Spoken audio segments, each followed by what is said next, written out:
Through the chair, you're live on HCAM TV.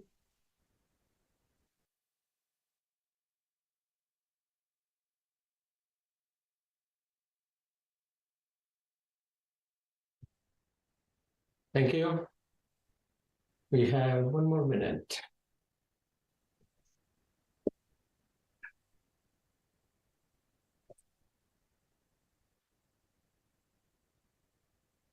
Is Irfan, Amy, Norman? Is Mary Jo online?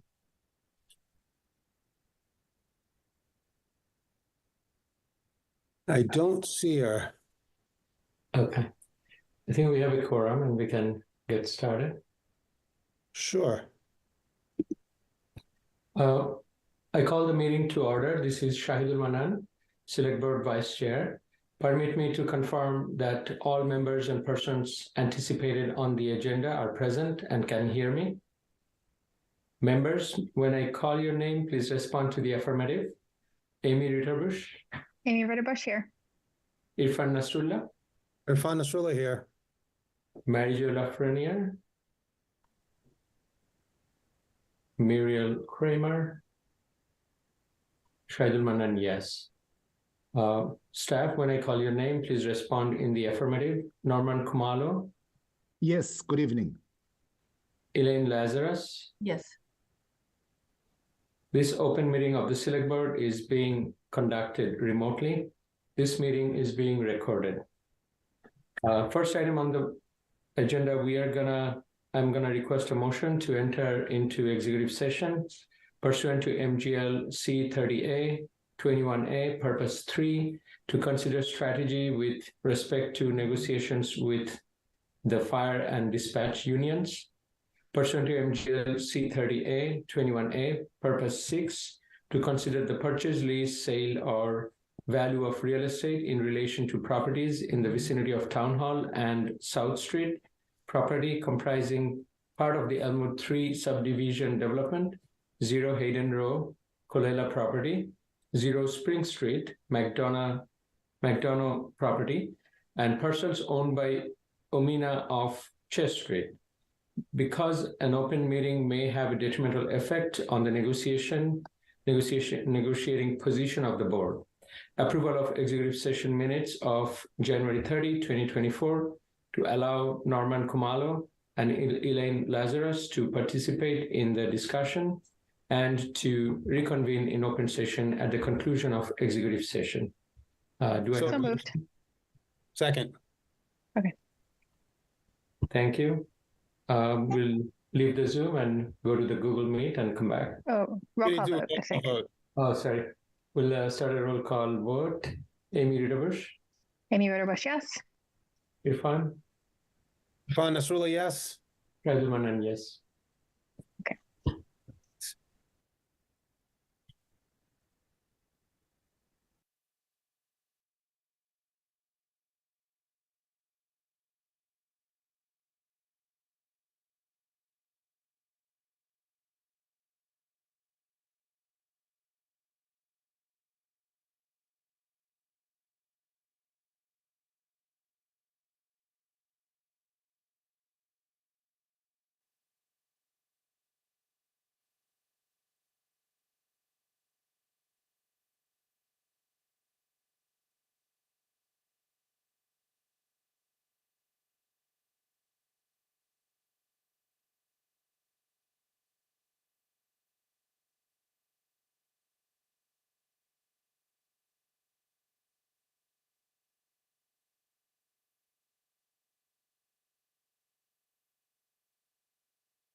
We'll give it a few more minutes. I don't see Irfan and Mary Jo yet.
Are we live? Yes, I think. Through the chair, you're live on HCAM TV. Thank you so much, Bob. So just double checking, we went through the script at the beginning, Shahadul, so we're all set to go. This meeting is being recorded and we will take all votes that we need to take by roll call. So like we do always, we'll start with the Pledge of Allegiance. Please rise. I pledge allegiance to the flag, The flag of the United States of America, to the republic for which it for which it stands, stands, one nation, under God, God, indivisible, indivisible, with liberty and justice for all. Okay, so our first order of business is the public forum. I know that I saw one hand raised, so I'll call on Stan Polnick first. Oh, it was raised. I don't know if it's raised anymore.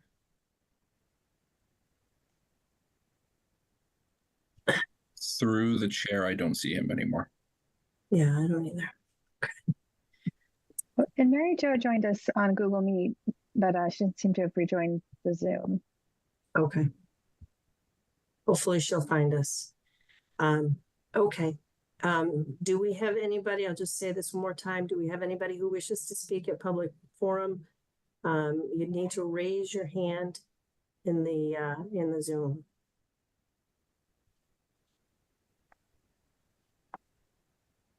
Okay. All right. Our next order of business is the select board budget listening session. I think people would have raised their hand at the beginning, but let me just double check. Is anybody here to speak about the budget during the budget listening sessions? Can you liven up Peter Thomas? Good evening, Madam Chair and select board members.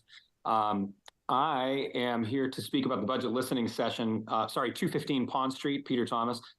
The question that I have is whether or not the select board will consider setting aside funds for the soil penetration of around the Fruit Street fields. There was a letter sent to you by Peter Lagoy earlier in the last week, where he pointed out that former Director Westerling's estimate of several $100,000 of a soil sample was wildly off, and in fact, Mr. Lagoy, who is an expert in the field, stated that it would probably be closer to $25,000 to $30,000 to do a soil test. The reason we would consider spending that money is because if we can start to understand the level of PFAS in the soil in and around the Fruit Street wells, then we can ostensibly go to the State Fire Academy and ask them to help us remediate this issue, which Hopkinton taxpayers have already spent over $1 million doing with the purchase of the filtration system for well 6.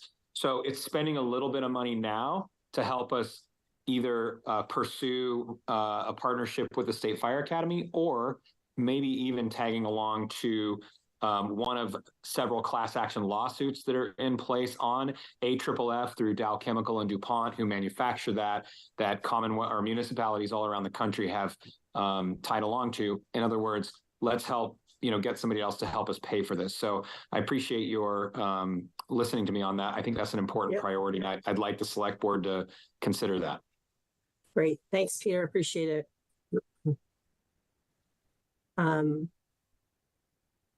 I don't see any other hands. Just on the issue of, just for the other board members, I did pass that email on to our DPW director, and I would expect that we will hear some more about that in the next coming weeks. So, okay. Our next order of business is the one-day temporary alcohol license for the Hoyt Foundation. The select board will consider approving a special temporary alcohol license for Mike Galongo on behalf of the Hoyt Foundation for its annual run walk. The event is to be held Saturday, May 25th from 10 to 1 at EMC Park, located at 113 Hayden Row. The alcohol will be served by a tip certified servers and will be supplied from Startline Brewery. In addition, the board will consider a request for a fee waiver for the license application. Do we have anybody on Zoom here to speak about that? Please raise your hand if you are here to speak on that, just because we have an awful lot of Zoom attendees. Okay, let me see here. Madam Chair. Great. Okay, thank you. Mike, welcome. Thank you very much. Good evening, Madam Chair, Select evening. Board members. I enjoyed the walk last year very much. What a great event it was, and I hope it becomes an annual tradition. This is really wonderful. That's the idea. It was very emotional. In addition to celebrating Dick's passing, Rick passed away 4 days before the event. So this year it's actually the Team Hoyt Memorial for both of them. It's essentially the same as last year. Nice. Okay, so let me open it up to the board. Does anybody on the board have any questions? Madam Amy? Chair. Oh, go ahead. Oh, hold on one second, Irfan. Go ahead, Amy. Oh, I was just going to say, we did this last year and there were no adverse comments from town staff. So I don't think I have anything else. Go ahead, Irfan. This is more of a preliminary matter. When we started, we didn't read the whole, meeting materials, ground rules, and all that. Okay. I don't know if we want to do that as I don't know, Ms. Lazarus, is this like the opening preamble required pursuant to Mass General laws? I think you covered that at the first reading. That small part covers the legal part, and this is just additional information for people. Okay, great. With regard to the alcohol license, I think that went off without a hitch last time. So long as staff has not identified any concerns. Has staff identified any concerns? Not that I saw in the packet. I think the staff is fine with it. Is that correct, Mr. Kamala? Yeah, good evening. That is correct. And as we always do, we will continue to engage with the applicant to make sure that the preparations leading to the race meet all the town's requirements. Great, thank you very much. Shadul, do you have any questions? I think it's been covered by others. In general, from the fire chief and police, do we have any feedback or comments? I think there were no issues. Yeah. Right. And again, Had their support for the parade permit. This is a wonderful event, so I agree. Hopefully, it will become a tradition, and good luck to you. Thank you. Thanks very much, everyone. It looks like it's Madam going to be Chair. a little bit bigger at the finish, perhaps. Are you going to be doing some things at the finish? I'm sorry, say again? Are you going to be doing some extra events at the finish? It looks like it's all marked out for awards and there's a children's race. I don't even know if you had that last year. We did have that last year. We have big plans for improving everything that we did. One thing that we did change, which just logistically we changed, the start and finish was at Marathon School last year, and then we had everybody have to move over to EMC Park. So to make that all flow better, now we're starting at Marathon School and finishing at EMC Park, and then everything will be there. It should be very festive. We moved the kids race up to the top field. It was down at the bottom baseball field. So everything will be more cohesive this time. Even people who are with the kids will be able to see the award ceremony, and it should be improved. We're trying to make it a little better each time.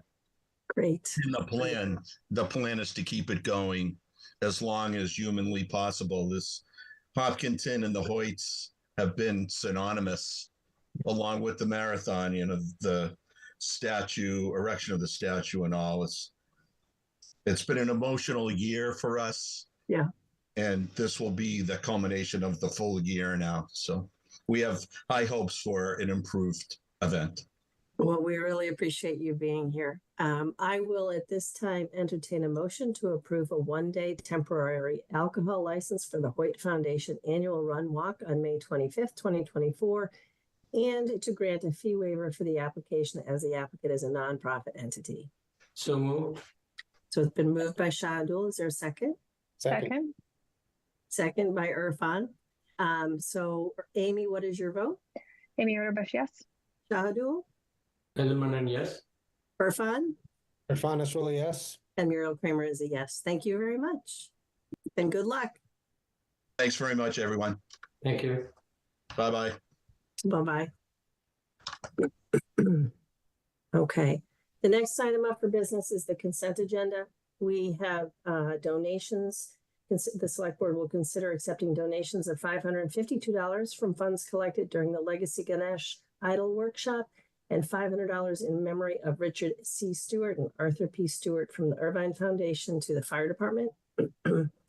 A parade permit application from the Hopkinton Little League. The select board will consider approving a parade permit application from the Hopkinton Little League to be held on April 21st, 2024, with a rain date of April 28th, 2024. The parade route will start on Main Street at the Town Common and end at the driveway at Kerrigan Park. Road closures are requested from the Town Common to 85 Main Street.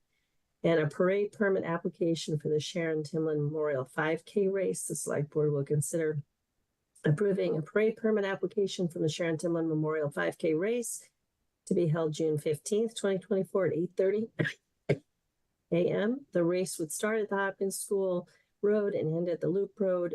Road closures are requested from Hayden Row, from Grove Street to Chestnut Street. Does anybody want to separate out any of those items from the consent agenda? I think for the parade permits, it would just be good to know that there were no adverse comments. They were good for the public to know. I agree. I think that I saw that in the packet, but Mr. Kamalo, could you confirm that for us? Yes, that is correct. There were no adverse comments. Okay. So by roll call vote, all those, go ahead. Madam Chair, I just want to say thank you. The $552 donation in memory of Richard Stewart and Arthur Stewart from the Irvine Foundation to the fire department. I think anytime people are stepping up and donating is worthy of acknowledgement. I agree.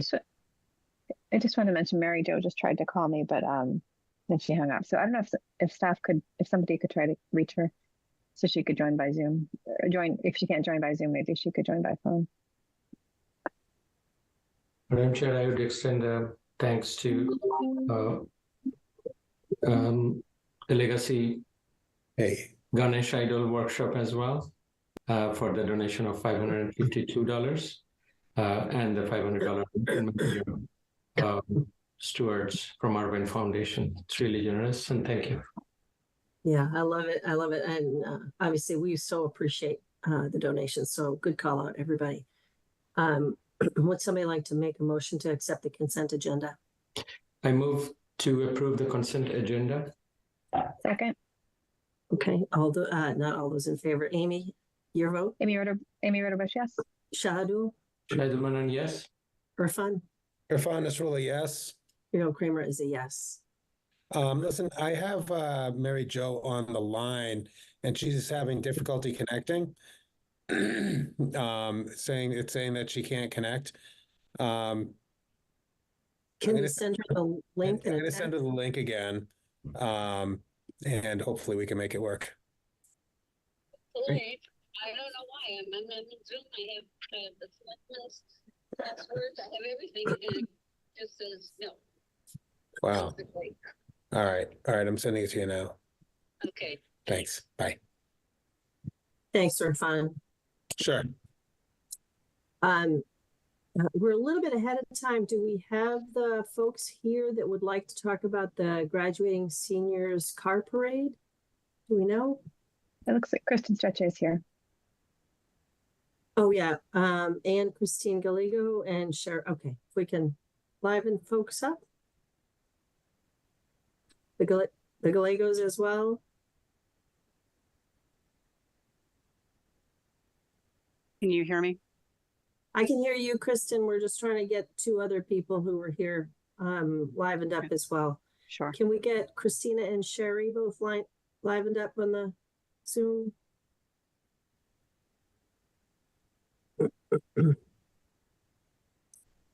Great. Yes, Kristen, we can hear you. Please go ahead and introduce yourself and your reason for being here. Sure. This is my first experience with Select Board, so if I'm not following proper procedure, just let me know. But Just thank say you, your name Select and Board. address to start. So I'm Kristen Stretche. I live at 31 Valleywood Drive in Hopkinton, and I'm here because I completed a parade permit for a senior class car parade. And we completed the documentation that goes along with it. I'm kind of curious as to why our parade permit isn't being treated the same way as the other parade permits. But what I'd like to do is just talk a little bit about our request. And we've done this in the past, but we are here again to ask the Select Board to approve our parade permit for the senior class car parade. We have representatives from the class of 2024. We have all our documentation, as far as I know, that talks about insurance and safety and our plan, et cetera, for cleanup and litter and volunteers, et cetera. And we also have a lot of documentation to represent community support for this event. So, I mean, I think, just on behalf, and we do have Christina Gallego, who is a senior representing the class of 2024. But in addition to that, like I said, we have filled out the parade application. We have completed the documentation that, as far as I know, is needed for a parade permit. We have raised the money. We have the insurance. We have support from town and from residents in town. So I'm ultimately asking for the board to consider this permit. Like I said, I'm not quite sure why it's not being treated the same way as the Little League Parade or the. Yeah, I'm not sure either, Kristen. So we'll ask about that. Mr. Khumalo, can you shed some light into the permit process? Yes, through the chair, Kristen. Good evening. Hi. The reason why we are having an informal discussion tonight is threefold. One, yes, you have submitted a complete application. That application is still going through the town's permitting review process. So that part is not complete, which then brings me to the second reason why we suggested having an informal discussion.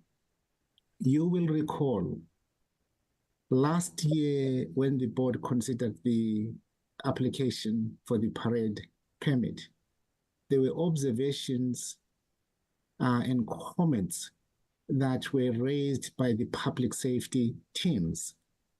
And thus, our thinking was, given the comments that were made, it was important that we have a discussion ahead of the formal consideration of the permit application.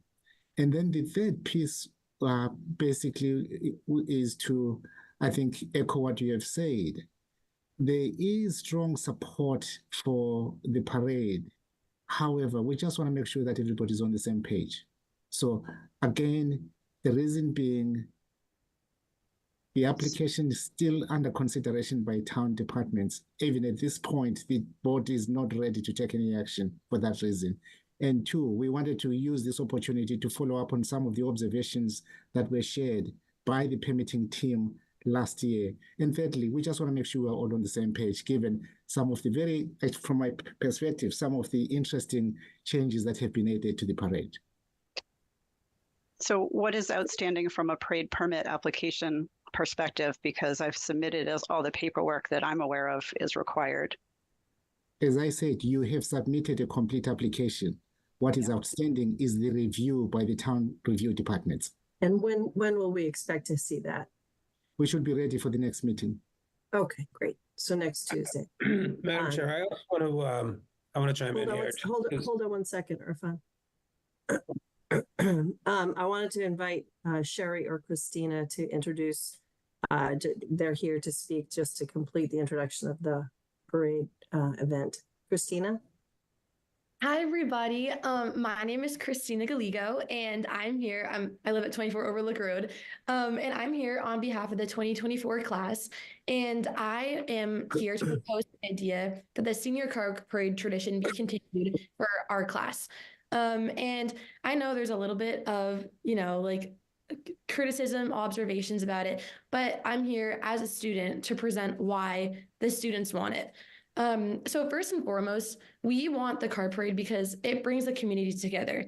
And the car parade isn't just for the class of 2024, but rather the entire community. The parade, even though it's for the graduating seniors, it doesn't just target us, it's for everybody. Graduation is an event that I think all of us are familiar with. The seniors graduate, and not everyone is able to go to that who wants to. And teachers aren't able to go to it because other neighbors, friends, everyone who has gotten the graduating class there and who has played a crucial role in the education system isn't able to go because it's a closed event. It makes sense. It's a limited capacity. But if we were able to bring the car parade back, this would be able to celebrate not just the seniors, but everyone who has gotten us to that point. And this would include teachers, grandparents, parents, neighbors, friends. And it's a celebration for the entire community, and it brings all of us together. And secondly, we have taken measures to ensure safety and make sure the parade would not be a burden on community resources. We have an insurance plan. We have funding from within the community showing the community support. We have a route plan. We have a safety plan, and we also have a cleanup plan. And also, we know that there were observations last year, but in my opinion, now that we know the observations, that takes us and gives us the liberty and freedom to change it and use these observations and really shape it to what the community and the select board, the changes that you guys want to see. Thirdly, our class, the class of 2024, is the last grade in the high school that has been affected by COVID. All the other grades below us have not gone through the high school. They never knew what it was like in COVID. So because of this, our class did miss out on a lot of activities, including the New York City trip, 8th grade graduation, other school trips, events, dances. And the car parade would allow our class to get together one last time and unify us. And again, this is for everybody to go to. And touching back on that community aspect, I remember my first car parade that I went to, I think as a freshman, and I remember watching it and being like, wow, I'm so excited for that to be me. And it really just gave me the drive to get to high school and be like, that's going to be me one day. And it just made me excited. And I've gone every year because personally, I love it. I know everyone who goes loves it. It's kind of impossible not to love. But when you're there, it's not just the families of the graduates. It's little kids, it's elderly people, it's teachers, it's classmates, it's anyone who wants to support. And this is a whole community event. It's not just for the class. And lastly, I'm here because quite frankly, the students want it. We want to fight for it. We've seen so many people in the past have it, and we're like, this looks like so much fun. It's just such a good celebration. And we sent out a Google form on behalf to our class, and of this, and it was, would you want the car parade? Yes or no? How much? And of this, 70% of the class said that they would want it, and they're in favor for it. So this just shows it's the kids want it. We want it really bad. And it's not just for us. We don't want it for us. We want it for the community. We want it for the teachers who don't get appreciated enough, to show how much we care about them. And also it's not going to be different from any car parade or any parade really that's in the town. And again, we know the observations from last year. And with those observations, I think that's even more of a reason to have it, because now we know what to change. Because if we don't have it, now these observations, we're just going to shut it down, versus now we can actually have this constructive criticism and we can change it to what the town would agree on. And that's why I think we should continue the tradition of the 2024 car parade for the class of 2024. Well, you're a dynamite spokesperson, Christina. Good job. Thanks for being here. It's not always easy to do this. Thank you for Oh, you're welcome. I'll go quickly to your mom, I presume, Sherry. And I guess one of the questions at first, and I know we're going to go to Irfan next, would be what steps have you taken to address concerns? But go ahead, Sherry, if you want to introduce yourself and why you're here. You have to unmute yourself. Hi, I'm Sherry Galigo, and I live at 24 Overlook Road. And I'm working directly with Kristen Strecce, who is I think she has her name on the application. So I'm actually here to support the class of 2024, but I'd like to turn this over to Kristen Strecce, who has full documentation on all the applications, our partnership with the Hopkinton Community Partnership, and all the details that we've hopefully taken this year that will show our support of the car parade, because we're trying to listen to you and identify, okay, here's what went wrong last year. I know they did amazing last year at trying to rectify the parade, shorten the route, really dive into the concerns that the board had. And like Christina, my daughter said, I mean, we've been at the parade every year and it just seems to be getting better and better. So we just want this to be an ongoing tradition in the community. Thanks so much. Kristen, do you want to speak to that briefly? What steps have you taken to address the concerns? So I will just say, obviously this parade's been going on, this event's been going on for the last, 4 years, I think, right? And so I know, in the past, there were some issues with the route itself. It was fairly disruptive when it went all the way down near Elmwood. So last year, they did make a significant number of changes, right, to the route. So they shortened the route. It is, they basically made the route so it doesn't go onto Main Street. It doesn't go onto any of the other major arteries in town. But I think the biggest thing that they changed was that there's first of all, a pace car that kind of keeps the kids together in one big thing, so nobody, kind of veers off. But then the second thing is it's all right-hand turns, so that also keeps everybody kind of in, you don't have to wait for, a left-hand turn, et cetera. So the parade route, and if I had my PowerPoint presentation, I would have shown you the parade route. It's in the packet of documentation that we submitted, but it basically leaves from the HCA in the high school, right, and just goes around Chestnut Jones, Front Street to Chestnut Street to, back up to the high school. So I think the total parade route is something like 4.1 miles. The entire parade was over in less than an hour last year. And as far as I am aware, these changes, we've both gotten feedback, right, from the community that says that, the changes that were made it less disruptive, made it a lot more, it shortened the route, so it wasn't so much of a disruption, right, on the morning of the actual parade. And I think it actually was a very well-run event last year. Yeah, great. Thanks, Kristen. Irfan, did you have a question? Not a question, but I just wanted to provide a little insight as to what we said last year, which I think is part of the reason why we're having this discussion now. So I think last year, I recall I recall the people saying that, the parade was done initially because the seniors from 2020 didn't have a graduation. And this, doing the parade was an opportunity to kind of make up for some of the, for the lack of a graduation. Now, I'm not saying that I'm not saying that I'm against the parade or for it. I'm rather wait to hear from the permitting team. That's I just want to hear what the permitting team has to say. But I think when people were asking why are we having a separate discussion, and why isn't it being treated like being treated as in part of the consent agenda? I think that's part of why is the comments that were made last year. And I think, you know, if I can respond, I mean, I go just, I think, you know, yes, it was born out of COVID. I mean, I think that was the original intent, but I think one of the things that, and Christina, I think, did a great job explaining that this is now something that they look forward to. This is something that they want. And it's something that, you know, people have said, this is a community event.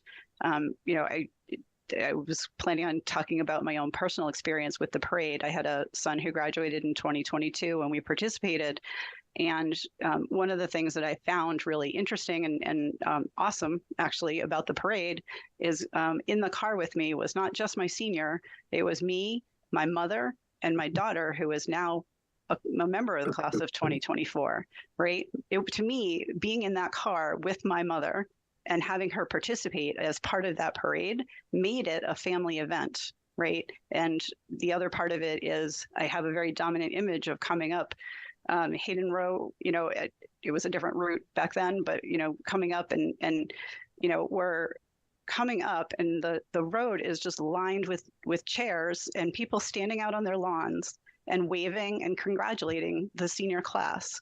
And it's just, you know, there's no way that you would celebrate graduation with those people standing on their front lawn. You know what I mean? To me, that was a very, that was a community event, and that was a way for the town to participate in graduation in a way that they probably wouldn't have the opportunity to do. And, you know, to me personally, I mean, the schools are a really big source of pride for Hopkinton. Why wouldn't we want to celebrate our seniors? I mean, it is, to me, it's a family event, it's a community event, it's a happy event, and it brings people together. You know, I mean, it's something that the students really want. I think there's broad general support for it in the community. We've made changes to the route that make it shorter and more, you know, less disruptive, I guess. So I think the changes that have been made, you know, even though it was born out of that COVID, I mean, let's take something positive from COVID. There weren't a lot of things that were positive from COVID. You know, why can't we take this one event that seems to actually bring joy to people? You know, let's celebrate our seniors. Let's, you know, give community an opportunity to actually go out and congratulate them. To me, this is a very positive event. It brings the community together. It's a family event for me personally. So that's just my thanks, Kristen. Thought on it. I have a tendency to agree with you. I went for the first time actually last year. My kids had graduated. They experienced the COVID impacts in their colleges, but it was awesome, fun. I was down on the common watching everybody go by, and it was great fun. And I'd like to think that, like other parades that can, for their own reasons, be disruptive, that we focus more on how we keep it safe and how we keep the joy in it. So I'm hoping that I really appreciate the efforts that have been made to sort of work with the process and the town agencies, and I'm hoping that we can make sure that, you know, everybody's concerns are addressed. We have a safe event. Sherry, did you want to say something? No, I just wanted to finish with that. I do feel like this is such a strong community event, and it's been going on. Yes, it was started out of COVID, and we've learned a lot along the way. And I think that's the most important thing, that with any event comes growing pains, and we are growing. We're willing to work with the board just to make sure. I mean, our number one concern too, obviously, these are our children. I mean, we want them to be safe, and we're on the same page with you, and safety is our number one priority. Our number two priority is these kids they're leaving Hopkinton. We don't know when they're coming back. Just let us have the opportunity with our families to be on the streets cheering everybody on, that the teachers enjoy the opportunity to see these kids. They've had so many of these kids since they were 5 years old at Center School. Give them the opportunity to really enjoy seeing the transition that these guys have made. It's such a warm community bonding event, and I just think it'd be great for the community. Do any of the select board members have questions at this time? We'll consider the permit next week. I did have a couple questions and comments. I mean, I guess so. My hope is that the fire chief and dispatchers and police will come back to us and tell us that with the improved route last year, that it was not so much of an issue, and that they would recommend it. So I hope that that's the case. Or if they have concerns, they would reach out to the parade group separately before the meeting, so they can work those out. And then my other comments, I think I've watched the parade every year, and watching last year, I definitely did still see a lot of kids standing up in cars, sitting outside the window, really dangerous. And so I guess that would be something I would hope that could be improved upon. The rule was that they couldn't do that, but they did it anyway. And I know you may be thinking I'm just being a worrywart, but we did have a member of my graduating class back in 1991 who died right after graduation. And so kids take risks. And I worry about that. So I wouldn't want that to be on our shoulders. Anyway, so I hope the police chief and fire chief and dispatchers come back and tell us it was a much improved process last year. Great, thanks, Amy. Shahidul, do you have questions? I don't have much question. I would wait for the review to be completed, but I just want to say, as I have said in the past as well, I think this is a wonderful event and a great way to bring the community together, celebrate, and build memories for our graduating seniors. So certainly I'm very supportive of it, to the extent I do think that and this is an ongoing process. I'm glad to hear that we are learning and we are tuning. That's what we want to do, and improve upon the safety, improve upon some of the things that may not have gone as expected. But I think we can handle and manage it. That's my aspiration and goal as well. So I would encourage that during the review process, what we find or whatever comments come back, please work with the authorities and make those resolve those and make those convenient to the in favor of the concerns. So I would encourage that. And lastly, I think we are the start line marathon town.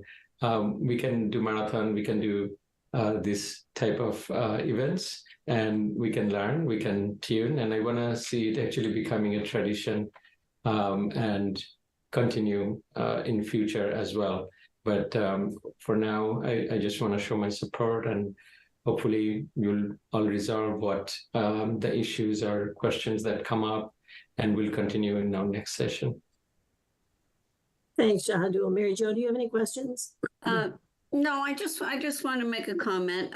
I was always just afraid of what Amy said, the kids, but I also want to make sure that we are including kids who don't know what they're going to do after graduation, or who are just graduating. I see an awful lot of, college flags, and I'm going here and I'm going there, and I think that's great. But I also want to make sure the kids who don't have anything marked in their future yet, because they're graduating, get to join the parade. That's all. Yeah. I would, we would.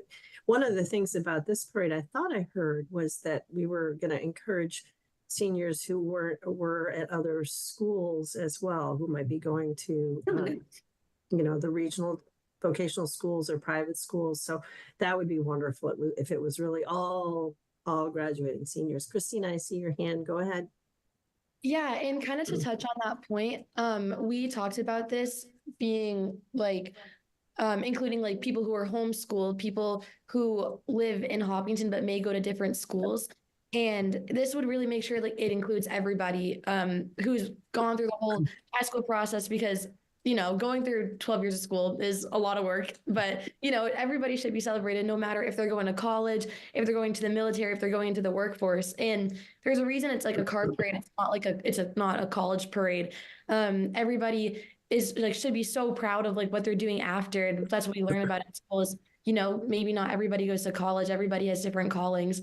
And it's just mostly just to be proud and show off what you're doing. And the community will also kind of be proud of you too, and just support you. So I think it's good that it includes everybody, and everybody gets that support, not just kids who are going to college. Well said, Christina. Thanks so much. Okay, so we will look forward to... If I may, sorry. Yeah. Yeah. Christina, Christian, and Sherry, good work. Thank you for the presentation. I have a couple thoughts that have been shared with me at Town Hall. One is in relation to the last point in terms of inclusion. What steps are you taking to make sure that families who don't have cars are also participating? That's one. And then the other comment that was shared at Town Hall is, in terms of safety, there are vehicles that are already designed to be safe for parades. Has there been any consideration in at least perhaps renting those vehicles for the parade?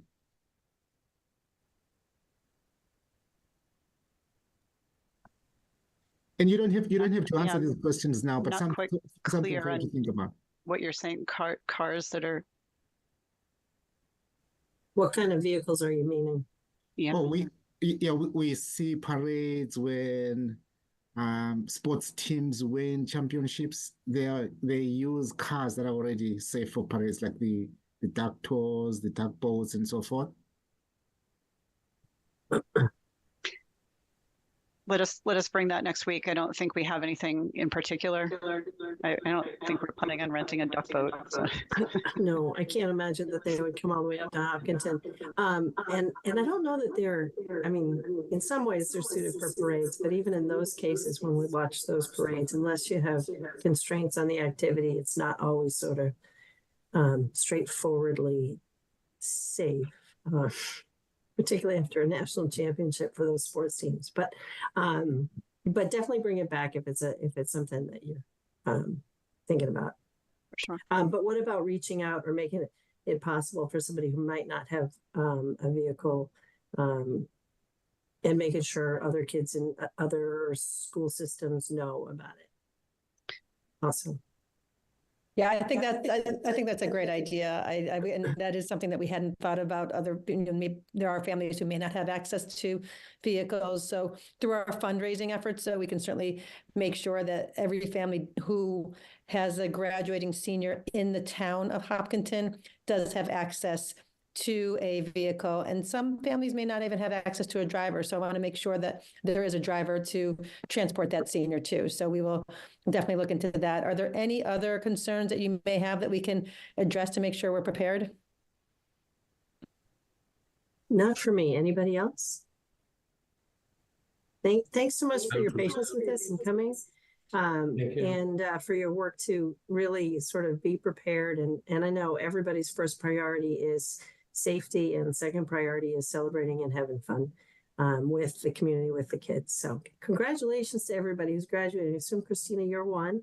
So yeah, congratulations. And we'll look forward to talking about this next time. Thank you. Through the chair, but I just want to add that I was just trying to provide context, not stating my opinion. That's what was discussed last year. I think you've all done a fantastic job in your presentation, Christina. Unbelievable presentation, and I think you have a bright future. Certainly a reason to celebrate. Great. Thank you all. Okay, Mr. Khumalo, our next item is new town employees, Michael Savard and Charles Paquette. Thank you. Yeah. Thank you. I believe Kristen. I think so too. Yes.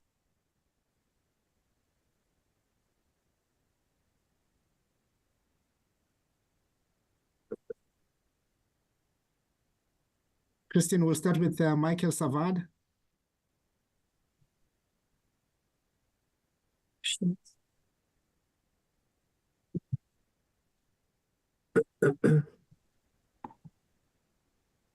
There's someone just named Mike on the Zoom. I assume that's him. Yes. Yeah, I can do the introduction as Michael and Kristen are joining us. As you know, Mike Shepard retired, and this position is now going to be filled, if the board approves the town manager's recommendation, by Michael Savard. He's going to be the assistant building inspector / zoning enforcement officer. I need to mention that we have now combined two roles into one, whereas in the past, Mike was largely on the zoning enforcement side. We're now, for efficiencies, combining that role with the assistant building inspector responsibilities. The position works under the direction of the Director of Municipal Inspections. The position is responsible for enforcing all applicable codes and laws, including zoning bylaws. It also conducts plan reviews and issues building permits. We rely on the position to interpret zoning laws, codes, and regulations. It also plays a key part in our inspections. I will say that I've worked in very busy communities. I still am amazed by the number of inspections that our team is able to complete in any given time. So we were looking for somebody who is a hard worker, somebody who understands the community, somebody who understands the construction process. And thus, I am pleased to report that Michael Savard's past experience is one where he worked in construction. Most recently, for 21 years, he was the owner of Lakeview Construction, Inc., based in Blackstone, Massachusetts. Also worked for a year for WGB Construction in Mendon, as well as Lakeview Interior Trims, as a project manager and as a foreman for 7 years. His education, he is a vocational technical high school graduate degree, qualification certificate, sorry. He also he has an MA unrestricted contractor supervisor's license. He has already passed 2 of the 3 local inspectors exams, B1, residential building inspector, and B2, commercial building inspector, and he will be taking the fire plans next. References confirmed that he is passionate about construction and the building industry.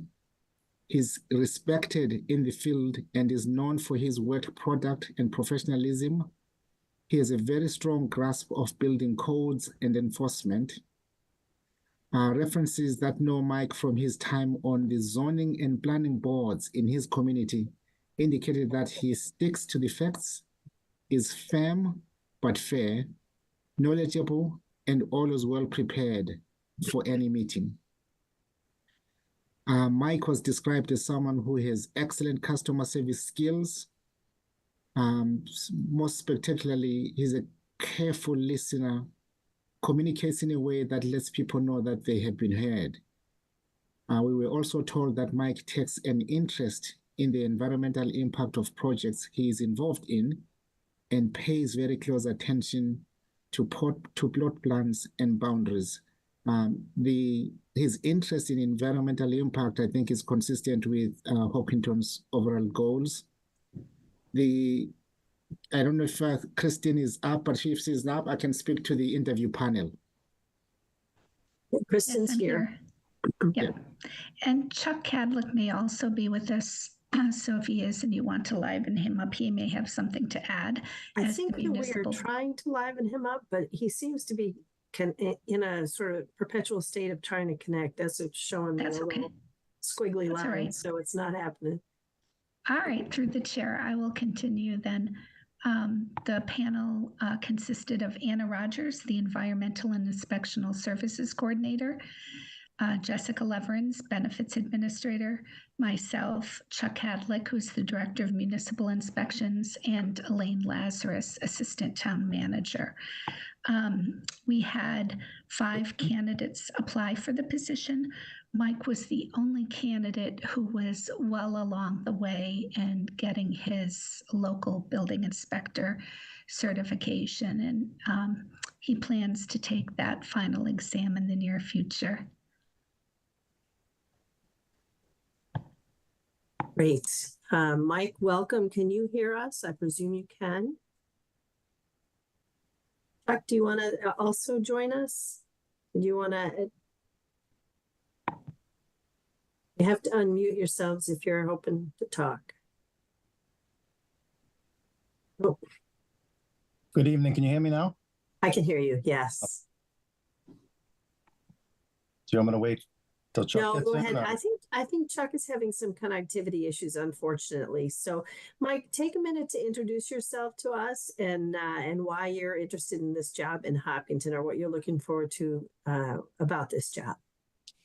So I'll start out with saying good evening. My name is Michael Savard. I currently reside in Blackstone, Mass. I've been in construction for, seems like forever. I graduated in 1996 from Blackstone Valley Tech and started in the construction field with my father. My father owned and operated Lakeview Interior Trim.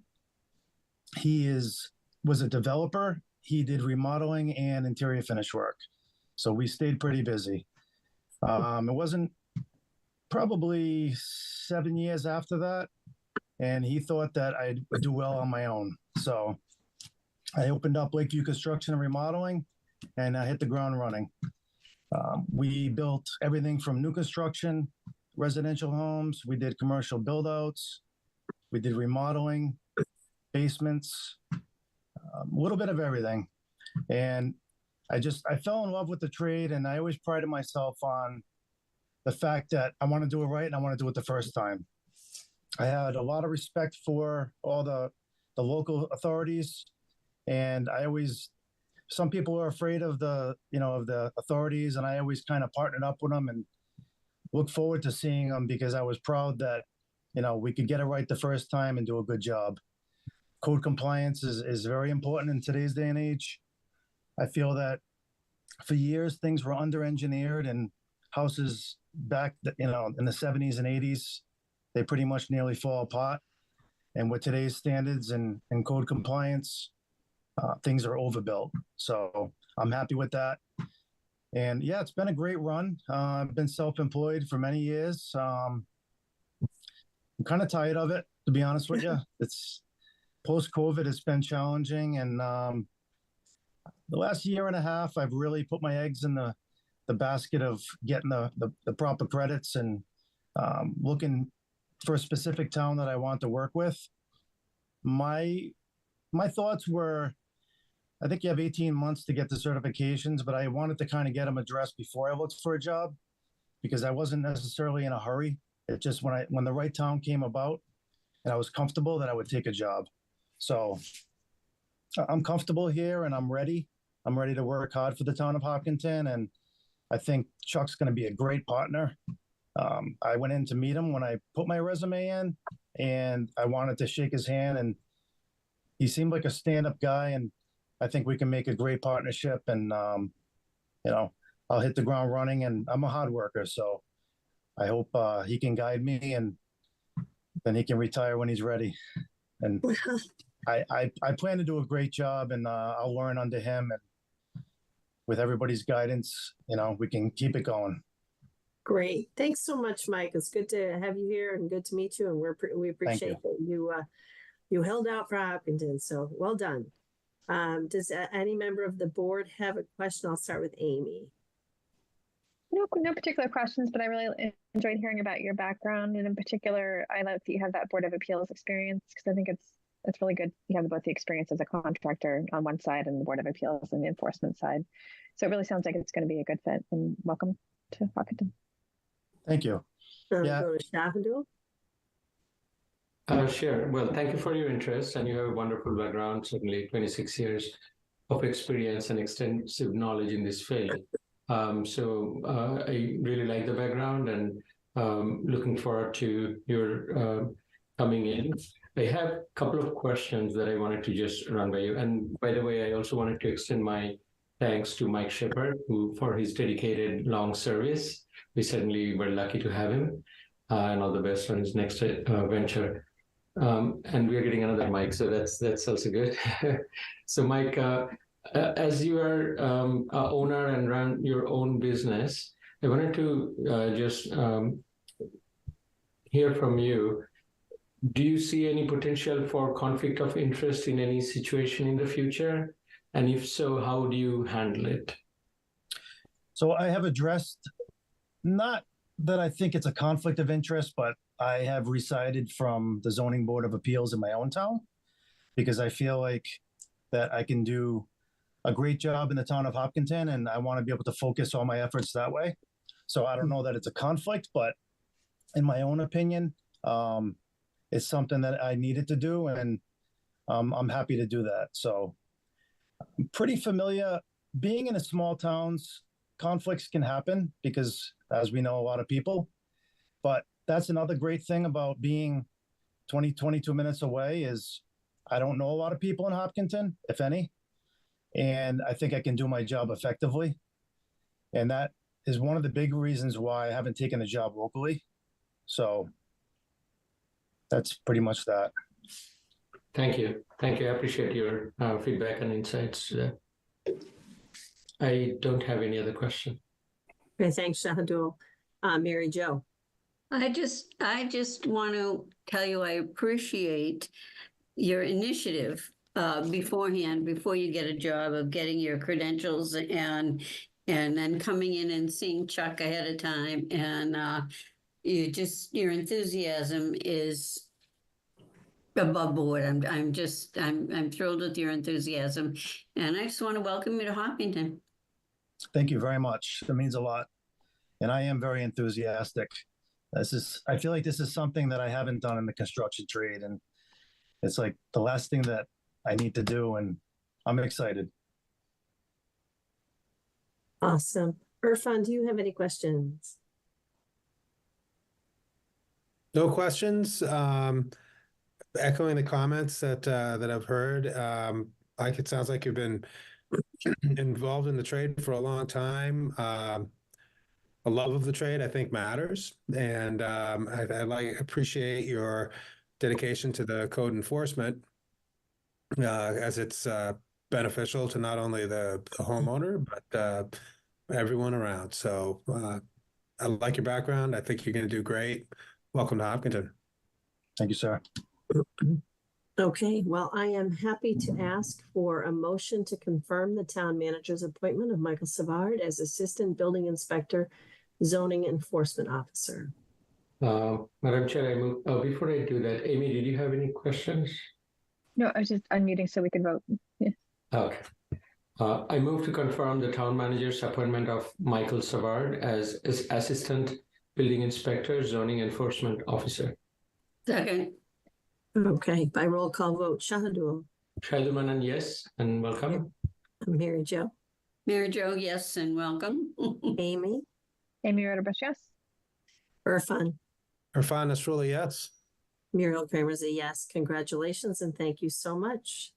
Just want to thank you all, and I will work hard to partner up with Chuck and do the best thing I can for this town. Great, thank Look you. forward to starting. Thank you. Thank you. Terrific. Have a good night. Good night now. Mr. Kamalo, the second position, Charles Paquette. Yes, through the chair, I want to make sure that Christine as well as CJ are mic'd up. Yes, they are. Yes. Yep. Yes. As they are doing so, let me share a few aspects of this hire that I would like to highlight to the community. First and foremost, CJ, if the board confirms the town manager's appointment tonight, will be replacing Diane Hendrickson. She retired from public service after serving Hopkinton for a while, both as an assistant treasurer collector and as a treasurer collector. What does this position do?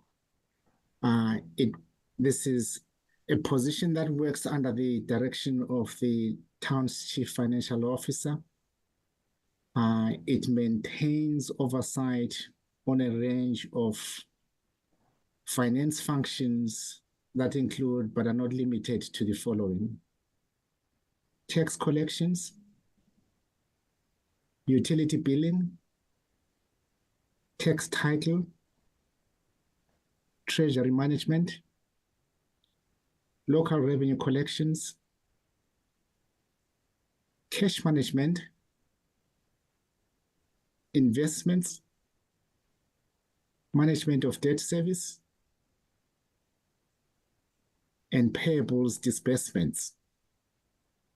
And I think what is important here is to emphasize that this role works as part of the town's financial ecosystem under the direction of the Chief Financial Officer.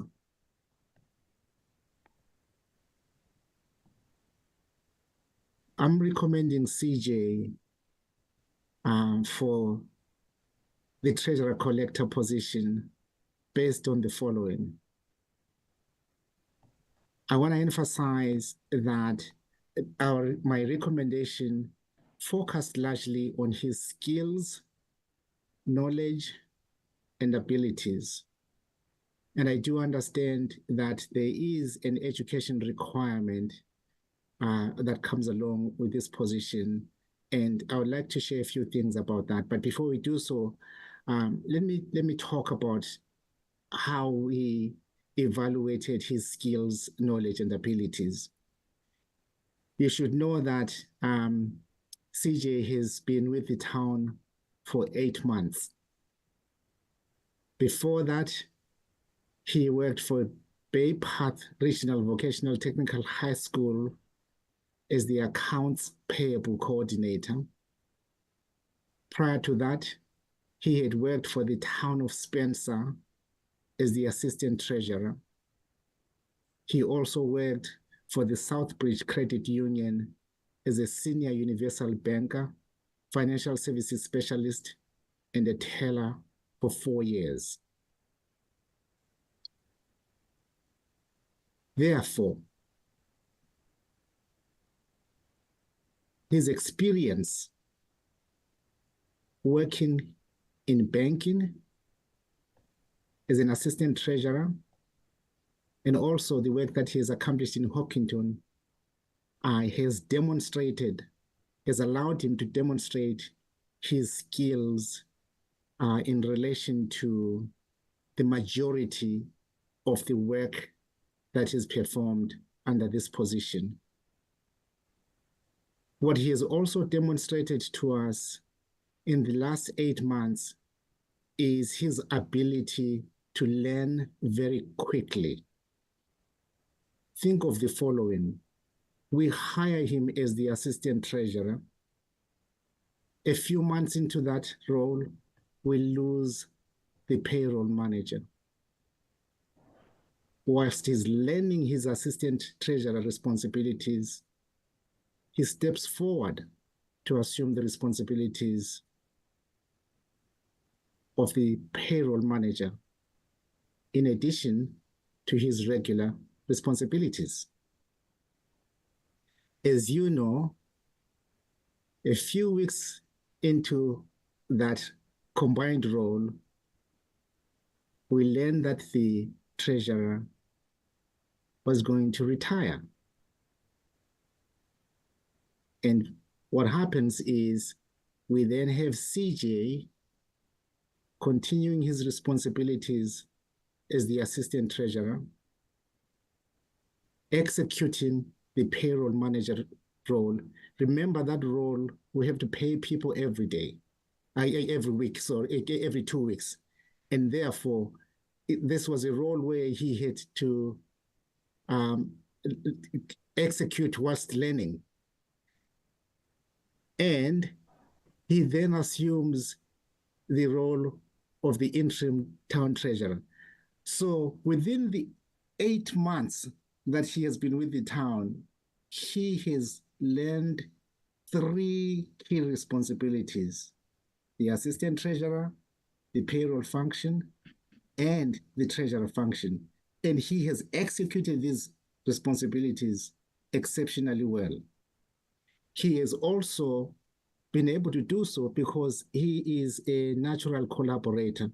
For example, in the payroll function, he had to collaborate with all heads of departments. In addition, he also had to work closely with the school department to ensure that we were able to execute payroll without any major failures.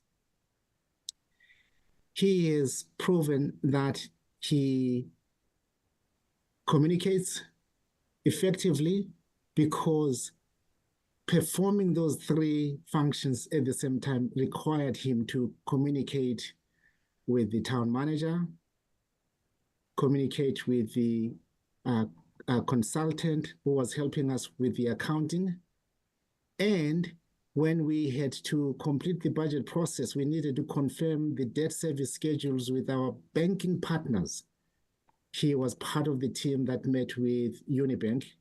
He had those meetings alongside Todd Hassett. And in addition, he also had to interact with our partners who are part of our investment process.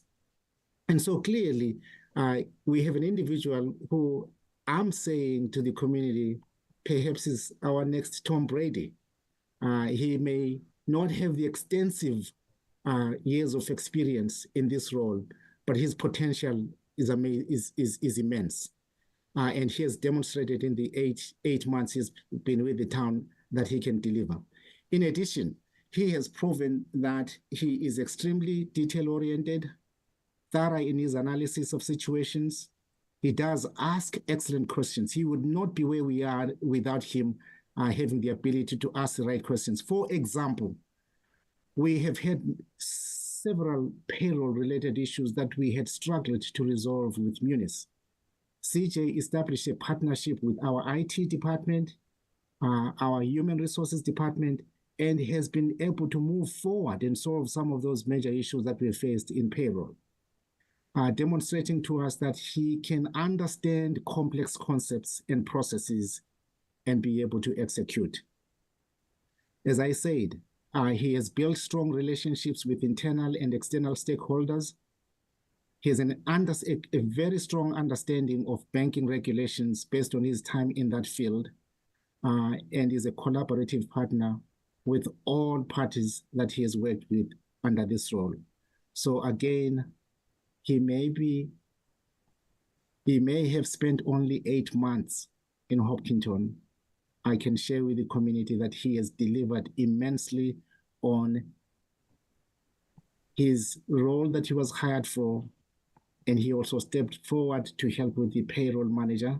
He is in fact helping train the new payroll manager, and also he has done very well executing his role as the interim town treasurer. Again, based on his skills, knowledge, and abilities, I am putting forth CJ Charles Paquette as the town manager's recommended treasurer collector for the town. Thank you very much. Ms. Merrill, do you want to just talk about the process? Is there a process that you underwent? Of course, yes. CJ went through the interview process. Well, what I would like to mention, however, is that even before an individual is granted an interview, we review their application materials. And one thing that I think is important to note is that CJ has completed the coursework for the Certified Massachusetts Municipal Treasurer certification and plans to take that test in August.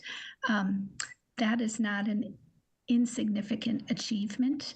The coursework, on the MCTA website is extensive. There are almost 20 courses for the treasurer certification.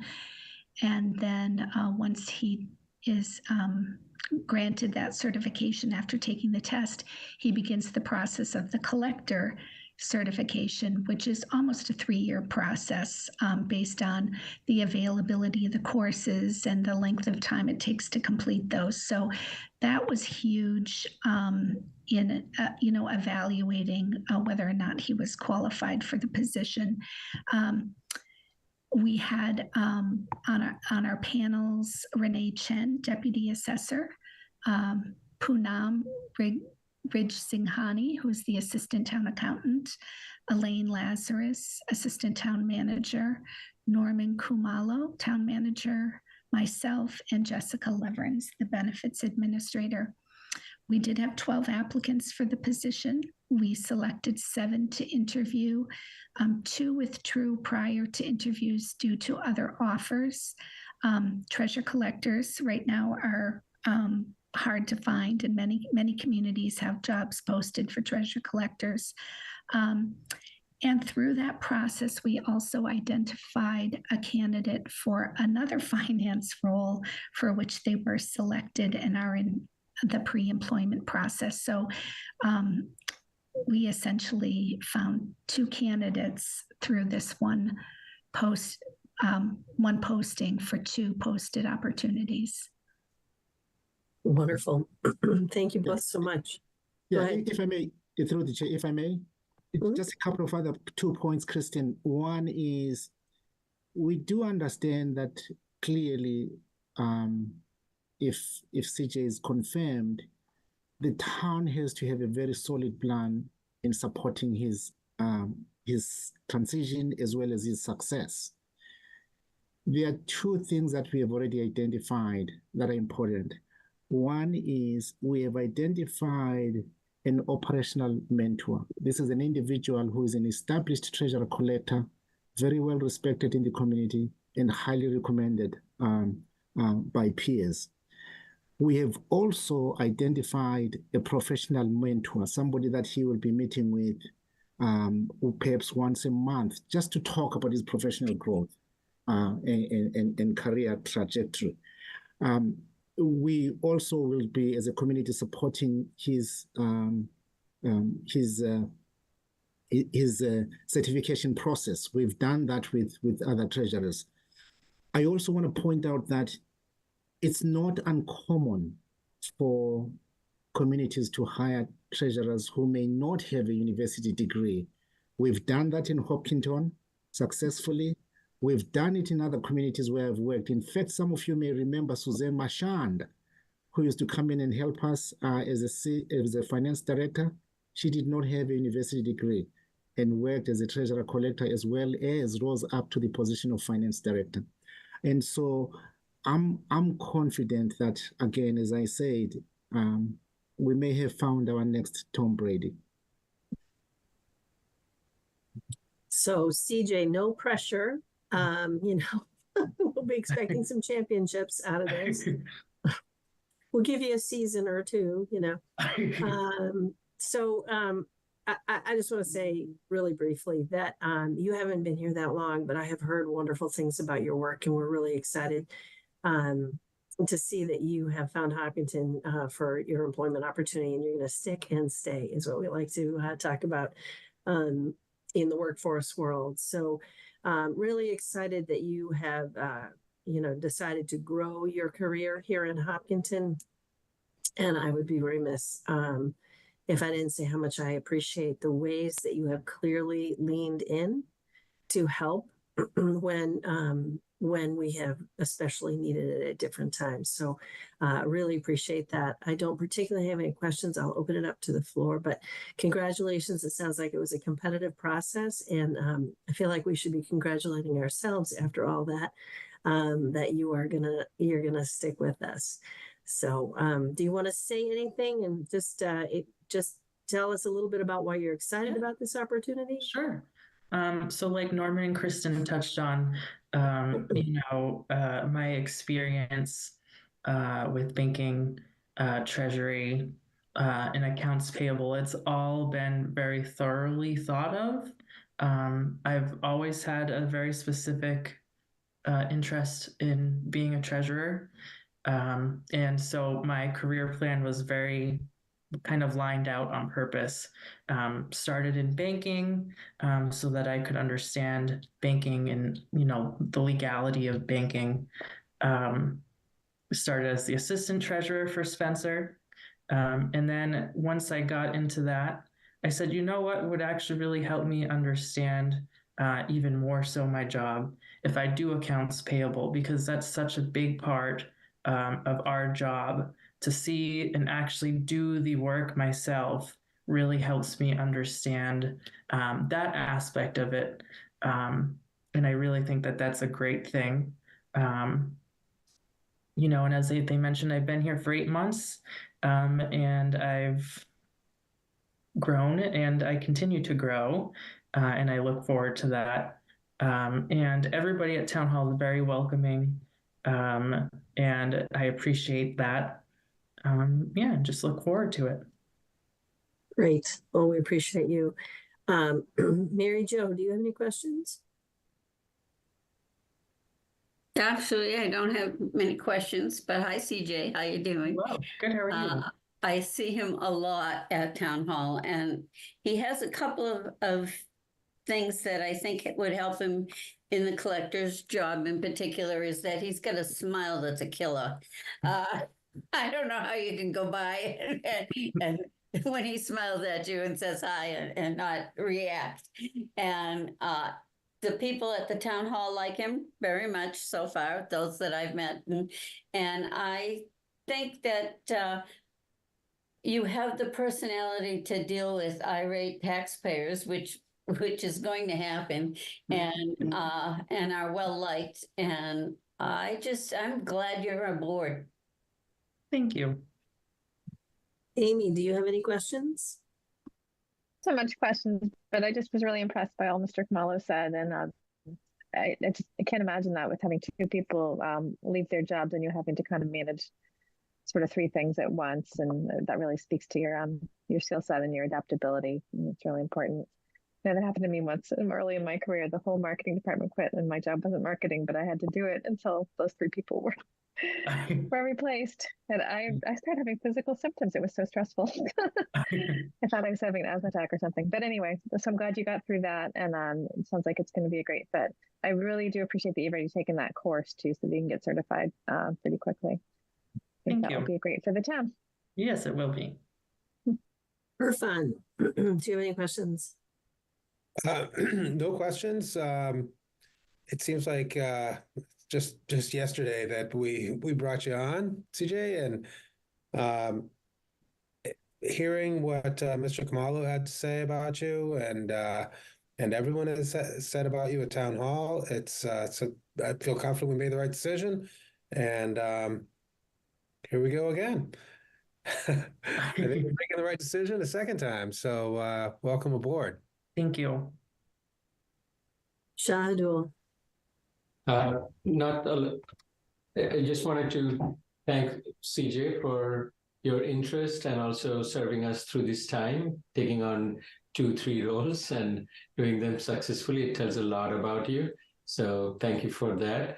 And I think the way Norman described your competency, your learning, your enthusiasm and energy, that tells a lot.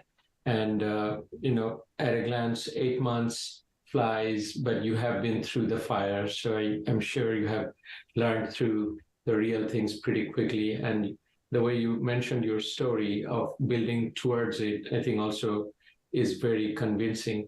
Now, that said, I'm also happy that Norman has been thinking and laid out a mentorship program and looking at, how the town, how we all can help you be successful. Your success is our success.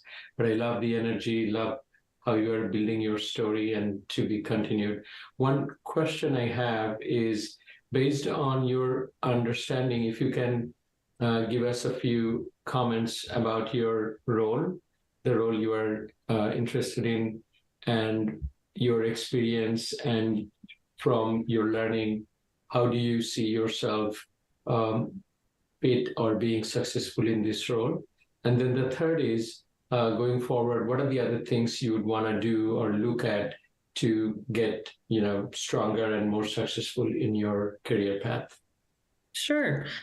So like Norman mentioned, Diane, the prior treasurer, retired, but luckily I was able to kind of sit aside her for a good month or so before she left, and basically just follow her step by step to see, what her job was. So she was preparing me for her departure before she departed. And as assistant treasurer, a lot of the responsibilities as assistant treasurer is very closely related to the treasurer position. And Diane had, kind of set me up to succeed, and,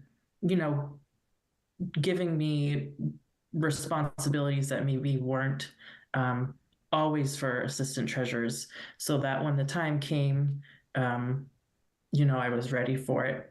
And as Kristen mentioned, I'm very close to being able to take my exam for the treasurer's end through MCTA. I've been through two full years of the program, and this summer is the ending portion of that.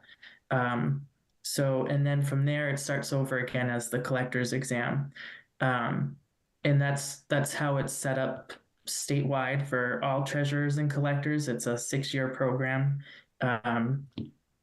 between the two. And like Norman said, we do have a really experienced treasurer who is willing to kind of guide me through the way if there's a question that I might not have an answer to. And MCTA is actually a really great community. We have a big group chat basically with many collectors and treasurers statewide. So you can ask questions and they'll respond with answers. So it's a great network to have. And like I said, Town Hall is very supportive. If a question does arise, there will always be an answer somewhere. Thank you, CJ. That's very reassuring. And I want to thank you for choosing our town and growing your career here. And also, you've gone through a very competitive process, obviously. And in a tight market like this, glad that you're ready to come on board. And I wish you all the best. Welcome. And I'm sure more success to continue in your story. Thank you. Thank you. Thanks so much, CJ. Okay, would somebody like to make the motion to endorse this appointment or the promotion? Madam Chair, I move to confirm the town manager's appointment of Charles Puckett as treasurer collector of the town. Is there a second? Second. Okay, great. Thanks, Amy. And by roll call vote, I'll start with Mary Jo. Mary Jo Lafreniere, yes. Shahidul. Manan, yes. Irfan. Irfan Nasrullah, yes. Amy. Amy Ritterbush, yes. And Muriel Kramer's a yes. Congratulations, CJ, and thank you so much. Thank you guys so much. Take care. You too. Okay. And thanks, Miss Merrill. Awesome job. Our next order of business is the FY25 budget and capital hearings. So, Mr. Khumalo, do you want to MC the hearings? Yes, I can. At your last meeting, you heard from the public safety as well as public works departments. Tonight, to kick us off with the land use department, Elaine Lazarus, supported by John Gelsich. Great. Thank you. John is joining me. He participated in the budget process for the last 2 years. And also, if my voice fails, he will take over. So just wanted to note that the vision of the land use department is to provide excellent customer service. And our budget request supports that effort. The salaries are up 3.1%. And that's just wanted to note that 4 out of the 10 salaries in the department are paid in whole or in part from building permit fees in a revolving fund. The assistant building inspector, zoning enforcement officer, the new full-time position combines 2 part-time positions together. And that's the change that's occurring this year and will continue into next year. With respect to expenses, there's an increase there. About 25 to 30,000 of it supports our regional shared housing services office, which we have with surrounding communities. And that's been very helpful for the community so far this year. For land management, we are including funding for management of the Conservation Commission land, which has not been budgeted before.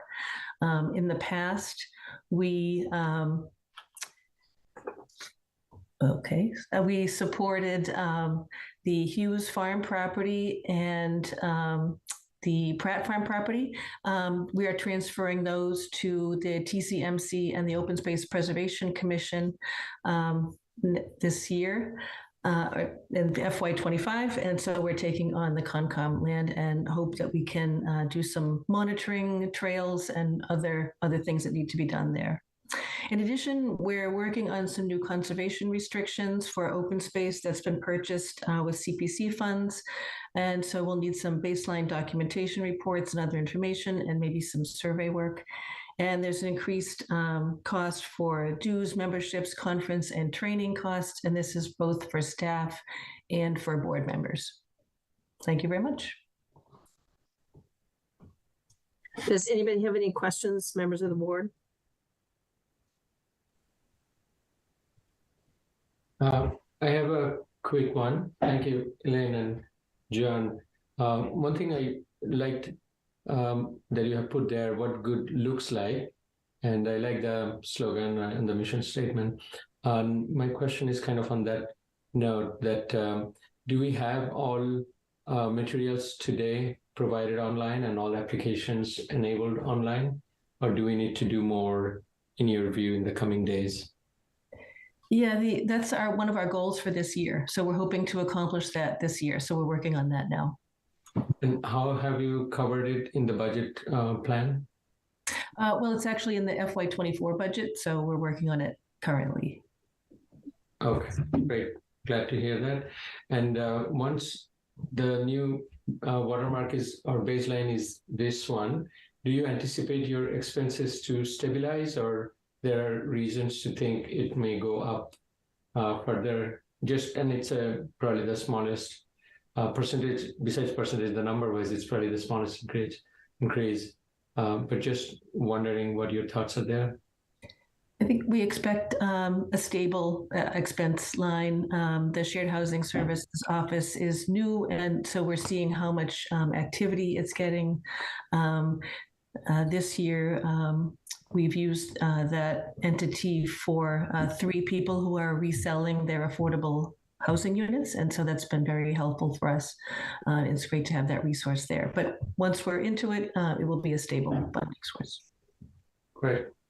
Thank you. Yeah, I don't have any other question. Great. Thank you. Anybody else? Well, Elaine and John, thank you very much. Thank you. Mr. Kamal, who's next? Sean McAuliffe, Health Services Director.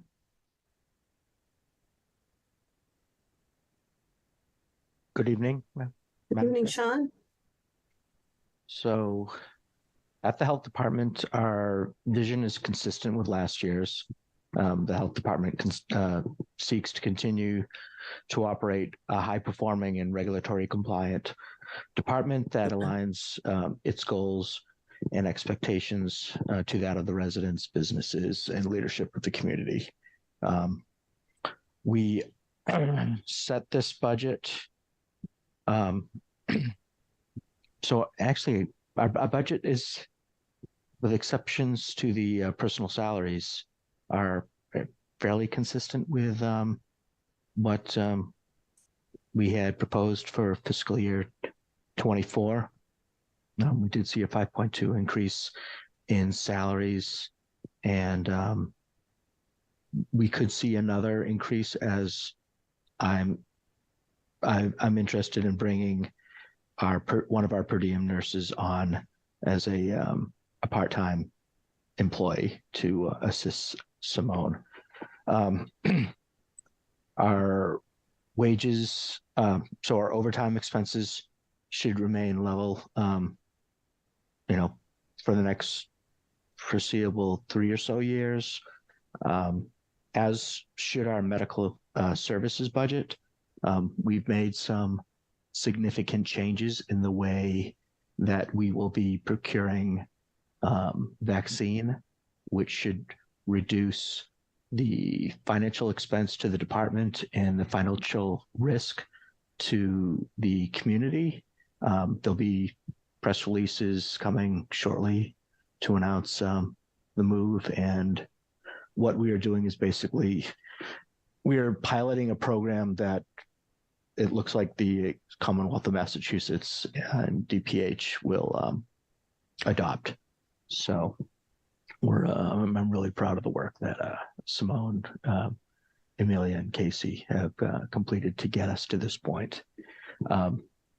Otherwise, similar to land use, our conference training and dues expenses have gone up, and like in land use, and I could argue like finance, we have to maintain our certifications annually, and as they've added more and more requirements, we have to just increase the amount of training that we're going through to get those either CEUs or the other educational metrics that the state has set up for us. And otherwise, we have, we dropped our contract line item by $900, and that line item covers our agreements with ClearPath and our contract with Relevant. ClearPath provides us hoarding services, which really the amount of money that I invest in that agreement takes a huge amount of financial risk and liability off the community. Yeah, I just want to point out that the change of 900% is probably yeah. Probably Yes, that was bugging me too. There was a typo. I thought I had. Yeah. I didn't think I had carried over, but Yeah, it's worthwhile. So it's a point worthwhile, taking up, and then to address a similar question that Shahidul had posed to land use. We have digitized our food inspections, home inspections, housing inspections, our pool inspections, camp inspections, and then Josh is doing a good job at getting all of our septic and well records digitized, so that we'll be able to, we'll be able to lump all of that digital data in address files that then will take on land uses files, and what I've seen of the database is really promising. So great. So we've done a lot, and we continue to do a lot. And I'd also be remiss if I didn't bring up that in addition to the work we're doing, this year alone, and just in 2024, we brought in over $80,000 worth of free goods and services from the Department of Public Health. So we continue up the good work there. Yeah, yeah. I mean, it's ROI, right? Yeah. Terrific. And I didn't point it out on the last one, but under the 4.4. So we appreciate that, obviously. Yeah. A lot. Does anybody have any questions, members of the board?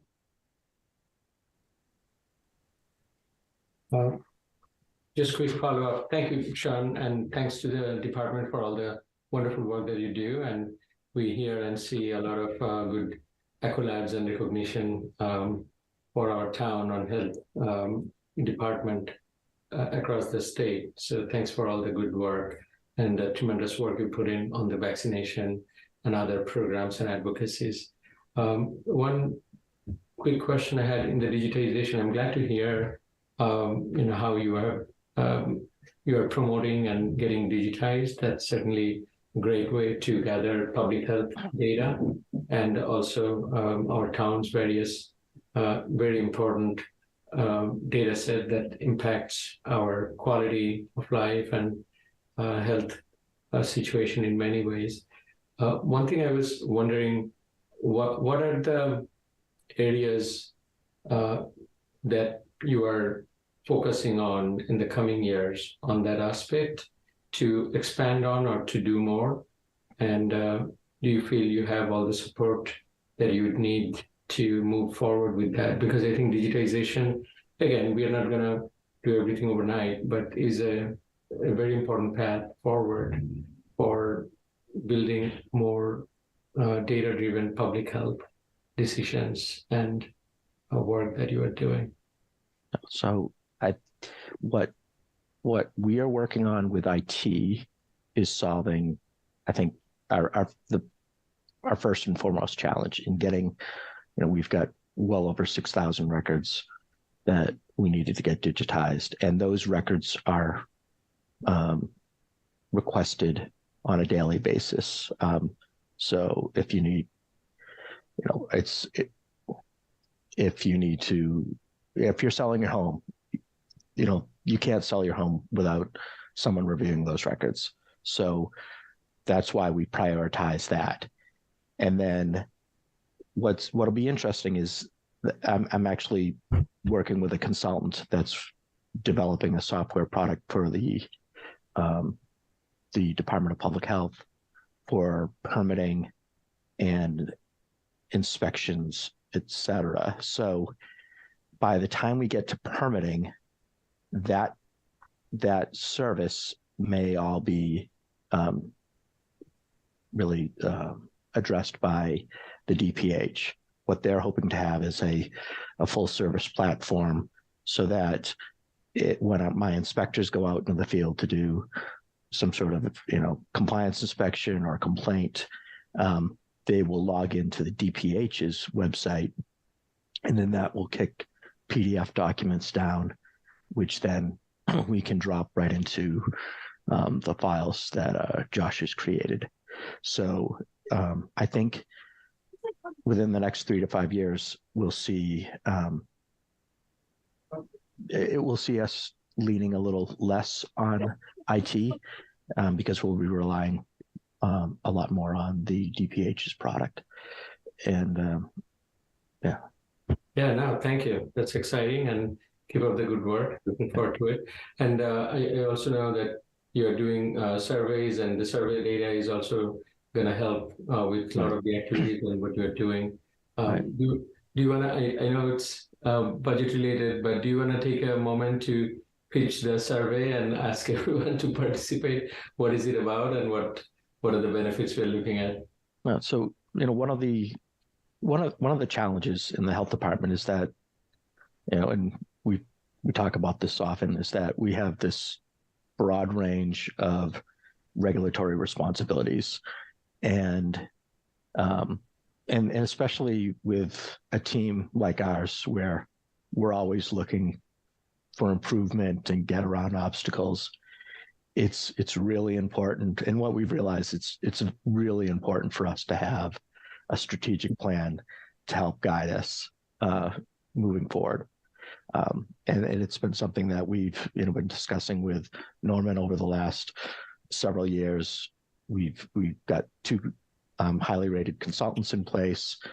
They worked with Polco to put a survey together, and what we're asking of all of our advisors, our stakeholders, and all of the residents in Hopkinton is to take a moment to respond to the survey, because it's an opportunity for everyone to provide us some guidance and feedback on what you want us to be prioritizing in the future. Because it's very easy for me to sit up here and say, let's do this, this, this, and this. But, if one thing, we learned during COVID that there were there were issues in the community that none of us had recognized and that we've responded to since then. And we just went through a new data package at the end of last week and the beginning of this week. And, questions have come up, asthma seems to be occurring in Hopkinton at a higher rate. Why is that? So we're looking for that kind of feedback from the community to help guide us, towards these issues that really hit home. And without your input, just like in voting, we want everybody to have a say, but if we don't get, your response, we're not going to be able to really address those issues that might be impacting you most at home. So we strongly encourage everybody to take, 10, 15 minutes to address the survey. It's available at a wide number of sources. We have QR codes posted all over the town. They're on the Hopkinton nursing department page on Facebook. And Josh is posting it. It's coming out on several press releases that are going to be released in the next few days. So again, we just encourage people to participate. And at the end of the day, we're looking forward to the end product and our partnership with the community moving forward. Thank you. Great. Thank you. Amy, did you have a question? No, I don't think so. Okay. Just that 900 number was Yeah. funny, was odd, but Caught my eye That's too. why I need CJ. As long as the bottom line is the CJ, correct Cindy, and Poonam, they're 4.3%. So that is Well, they're my Sean, congratulations for all of your accomplishments with your department. And just reminding folks to look for that survey and provide your feedback. We really want the health department to be responsive to the needs that people identify. So thank you. Thank you. Okay, I think we are moving to senior services, Mr. Kamalo. Yes, Amy Beck, we love our seniors. Yes, we do. So the vision of senior services is creating a community where seniors and individuals thrive. I've said that many times before. We don't want people to just survive. We want them to actually thrive. And that is what we work towards. Our budget only shows an increase this year in our personal services, mainly because last year raises raised us right up there, which I'm grateful for. We had a lot of changes in our part-time staff, but that does not reflect any changes in staffing this year.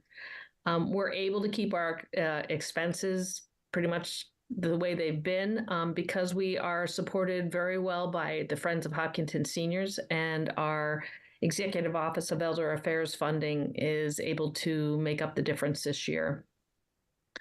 I think the big thing for us is always providing programs, services, and resources that promote healthy living, which enhances and expands the quality of life for all members of the community. Our seniors have a ton of opportunities to take place at the senior center, but we also have an outreach department that helps people find the services that they need in order to stay in their homes. And that's the biggest thing. I want Hopkinton to be seen, I've said this many times before, I want Hopkinton to be a place where not just families go for the schools, but that seniors can continue to live in their retirement years.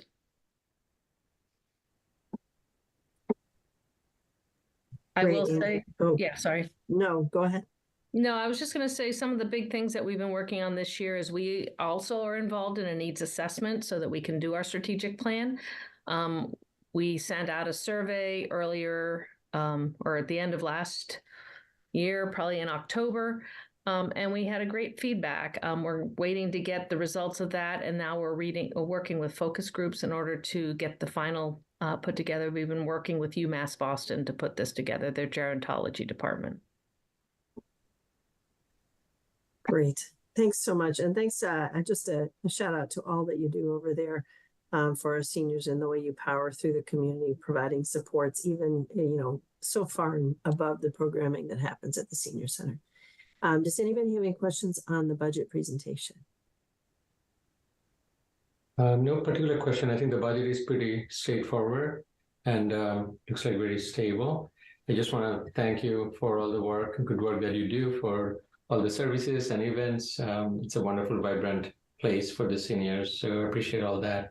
And when is your next puzzle competition? Was it? We have that coming up during vacation week, school vacation week. So I guess that's next week. I think it's the 22nd.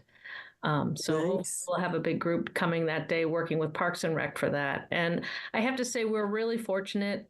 We work with so many departments and so many groups around the community, which really does make what we do easy, but also possible. And we have an extremely dedicated staff that really has accepted and breathes the survival part, the thriving part that we want for the seniors. Again, we couldn't do it without our volunteers and the staff and the community as a whole. Thank you. No, that's great. Thanks so much. Mr. Kamalo, I think we're on to library. Yes, before we do so, Amy, how can you miss the opportunity to pitch the celebrity dishwasher?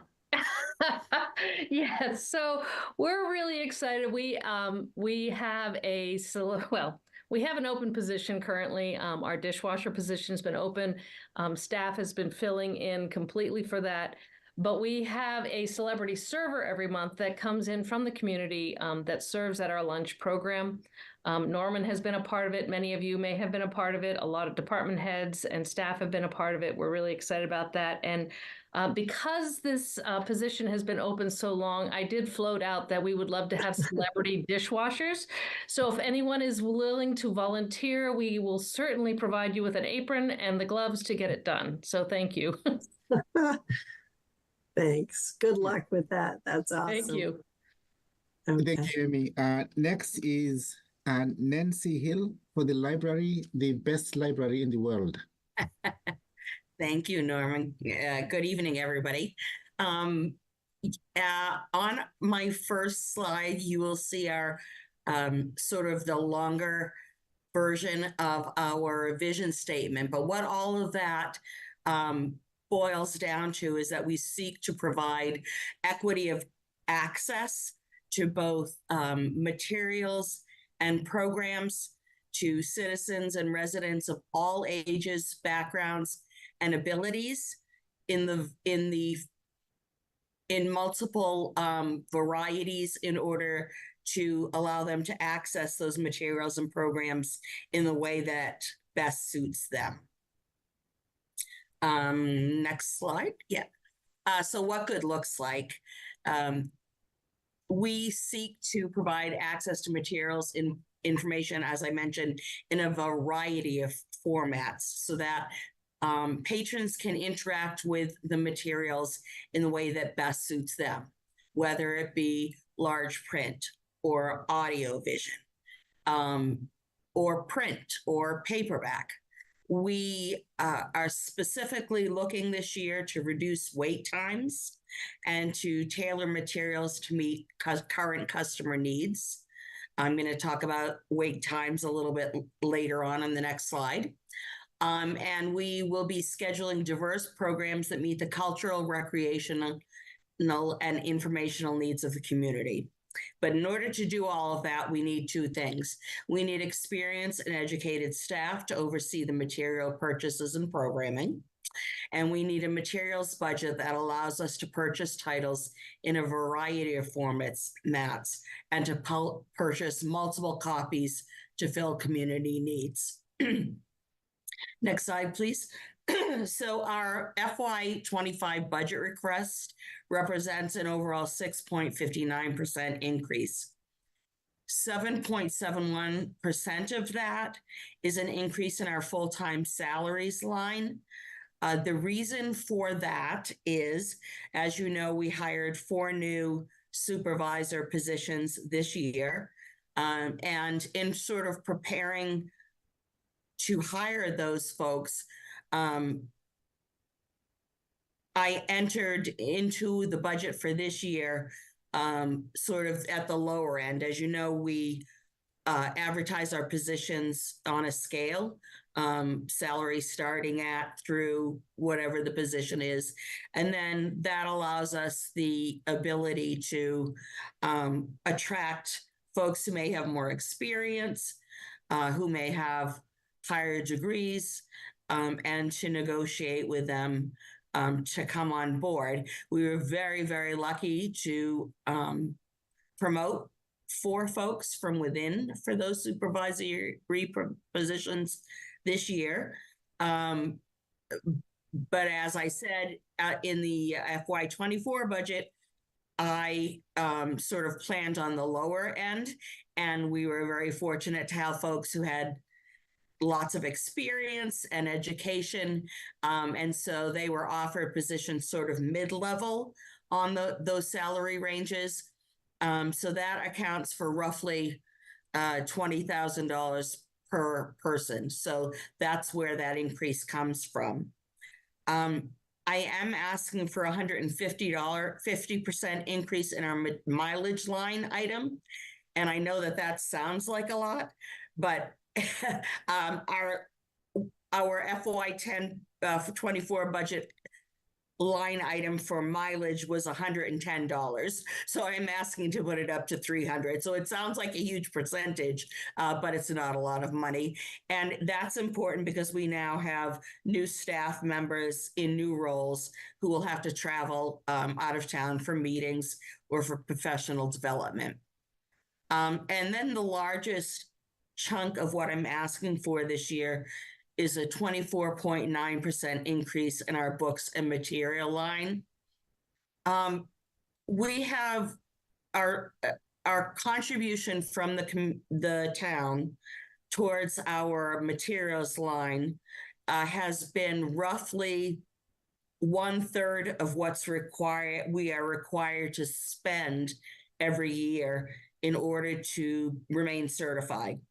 And remaining certified allows residents of Hopkinton to borrow materials from throughout the state from other libraries. Our interlibrary loan service is greatly used.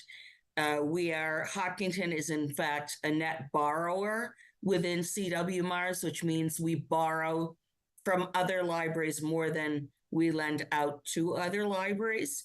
And so that's a service that we want to make sure we ensure to be able to keep offering from year to year. In order to receive state aid, we have to spend 15% of our overall budget on materials. Our material line has remained flat over the last 5 years. And the reason for that is that we're very lucky to have other sources of funds in order to pay for our materials, like the McGovern Fund, like some other trust funds that we have that aren't necessarily limited to specific types of materials. Our friends in our foundation help us out a great deal.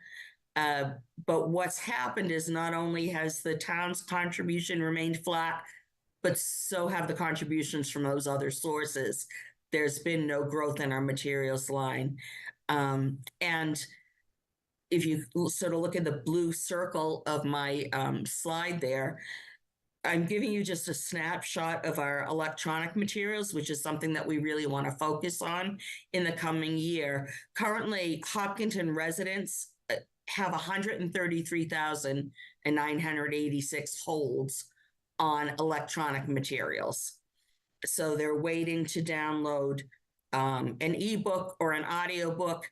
The average wait time for a hold is 67 days. And so we really want to be able to purchase multiple copies so that folks aren't waiting 3-4 months in order to get their holds. And compounding the problem of not being able to buy multiple copies because the budget isn't sufficient is the fact that prices of both print and non-print materials have greatly increased over the last couple of years. We're seeing an increase in a decrease in the amount of in the percentage of discount we get on materials. So say we used to get 45% off for print materials. Now we're only getting 38% off. In addition to that, the cost of processing materials has increased.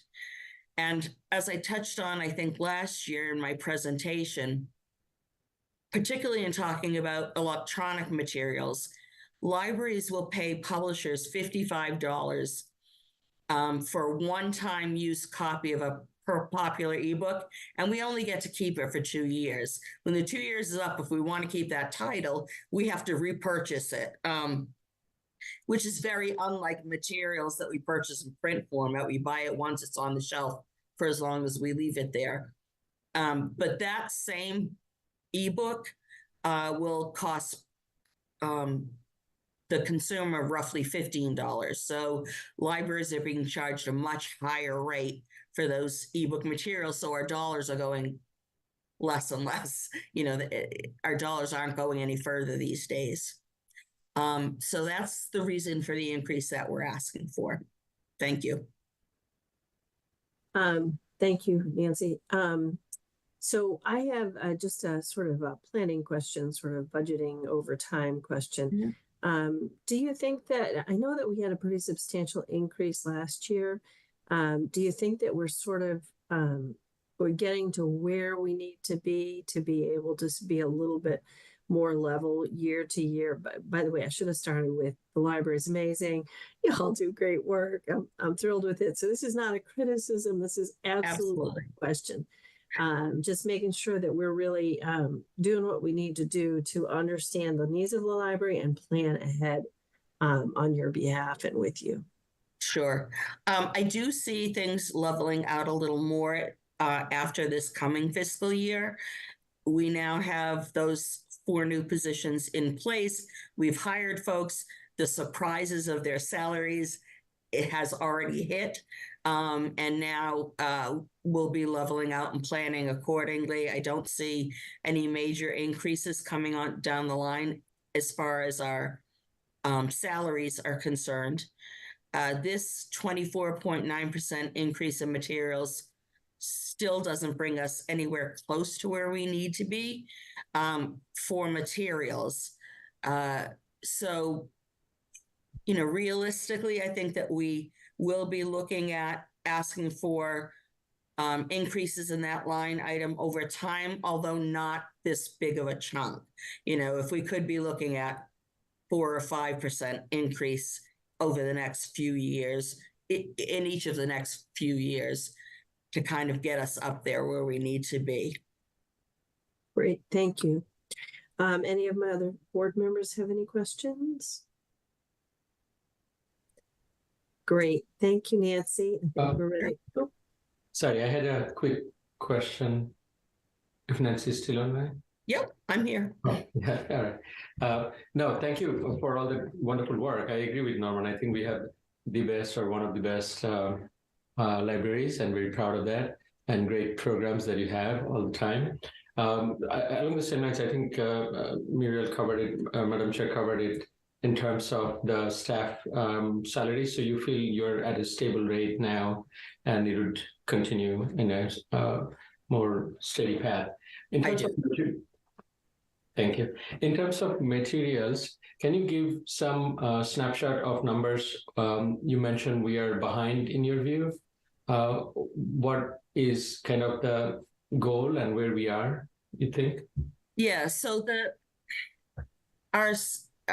the requirements for state aid are sort of threefold. You are required to offer services free of charge to the public. You are required to open some evening and weekend hours, and you're required to spend a percentage of your overall budget on materials. And the way that that gets formulated every year is the Board of Library Commissioners looks and takes an average over the last 3 years of what your municipal budget appropriation was. So what we receive from the municipality only, not all of our other sources of funding. And then, you know, there's some mathematics that goes on with that, divisions and multiplications. I'll leave that to CJ. That's not, I didn't become a librarian because numbers are my things. But roughly what they're looking for is like a 2.5% increase in your material line item every year.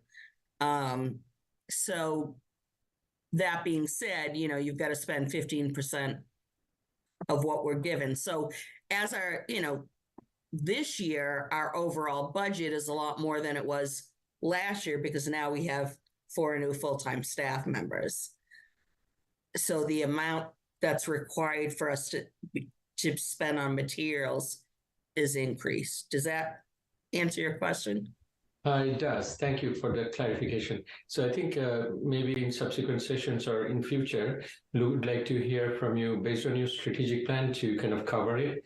What are the aspirational goals, costs, and how can we help? That would be a good data point and good discussion to have.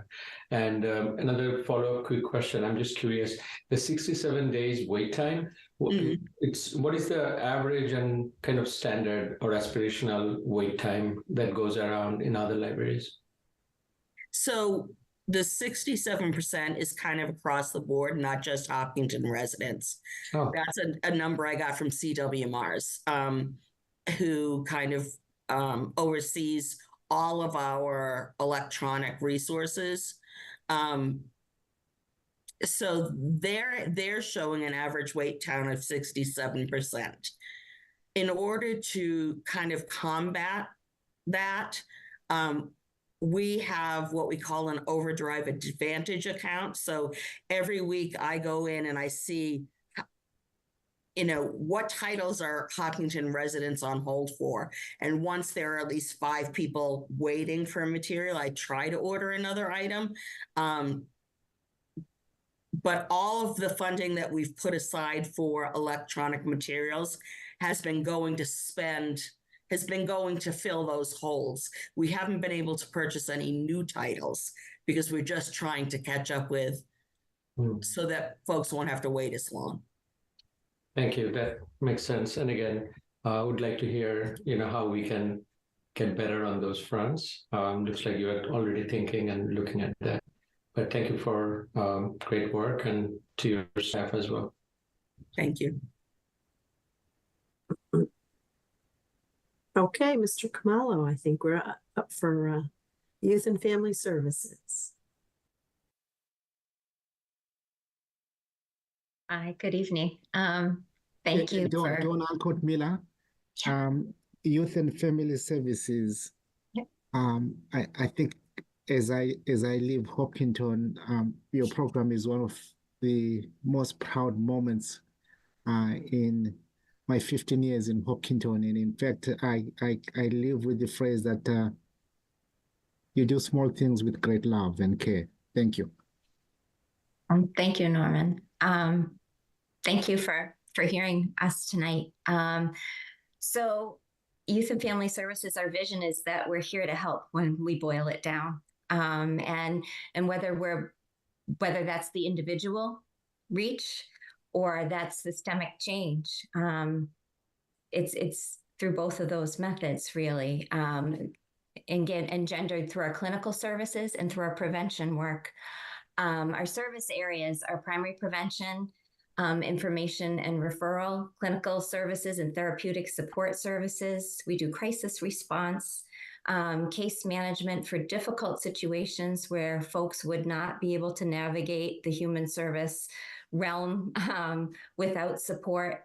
We do program implementation. I'm proud to say we had 76 programs this past year and served nearly 3,000 people through those programs.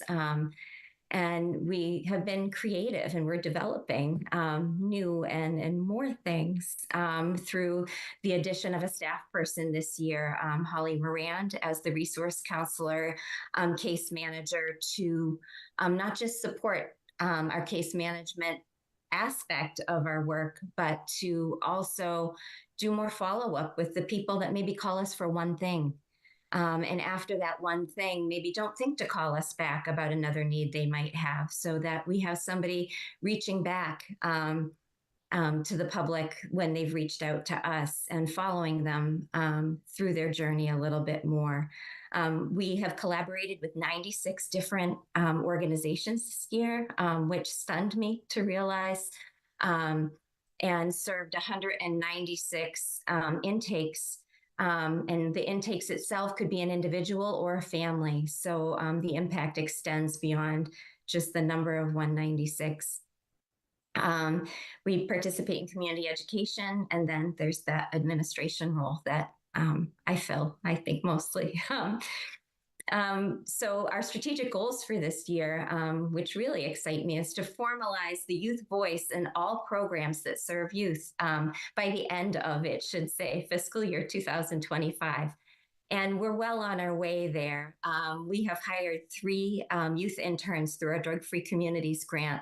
And boy, I had the pleasure of seeing them in a meeting today and hearing all the great work they're doing through peer mentoring programs and what they intend to do and how they've already investigated evidence-based practice. And it's just been phenomenal to have them on board. And then we will launch a new intake and referral process to streamline access to resources, services, and our programs. And this spring, we will launch a new resource board, making it so much easier to find what people are looking for. And we'll also have metrics attached to that. We won't know who's looking for what, but we'll get to see what people are hitting on.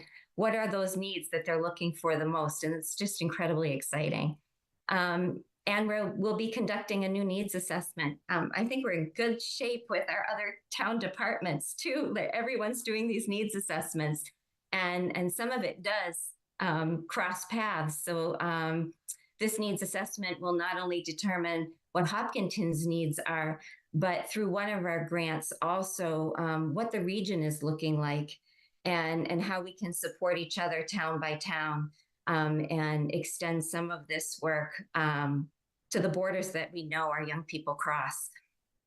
This year, I'm not asking for anything more out of our operational budget. I think last year I was really clear that I wanted us at where we need to be should we not receive an earmark, because those funds are fickle, or should we not be able to offset our operations with grants, but we still do. We offset a good portion of that $882,000 with grant funding. I just can't give you a set number till the end of the year on what that looks like, because our grants flow different from the fiscal year, and the way programs come up. If they fit a grant, we pay it through the grant, and we often turn back a lot of money to the general fund. And with our personnel, we have 3 full-time clinical staff with about 60 some odd thousand offset by grants, and then 1 3/4 clinical staff that's through the general fund, and then 2 full-time prevention staff, and including those, and also 3 part-time interns that are high school students, all covered by grant funding. So I popped that in there so you can see a little bit of how staffing gets paid by grants.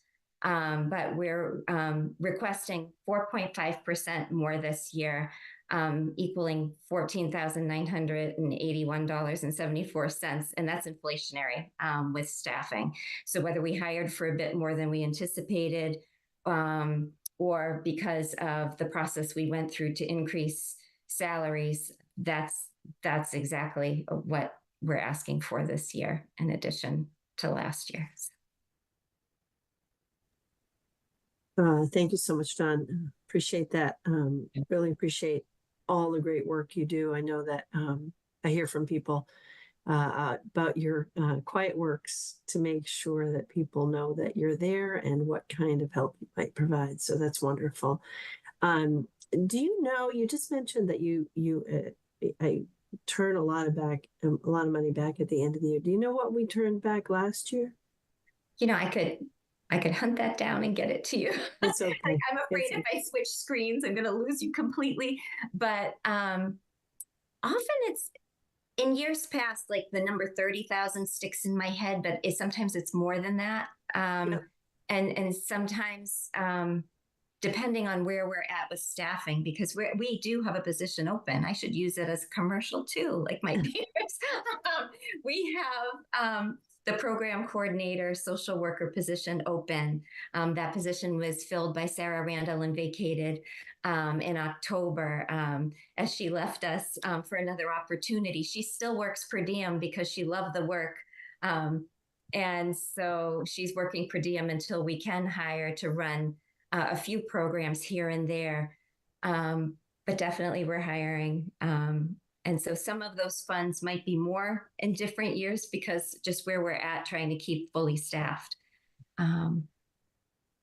Great. Well, thank you. Sometimes more and sometimes it's a bit less that we turn back. Yeah.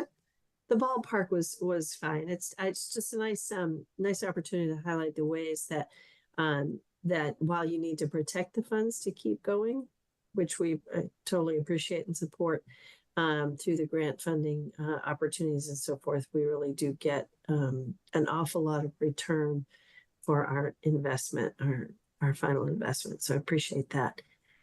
Does anybody any board members have any questions?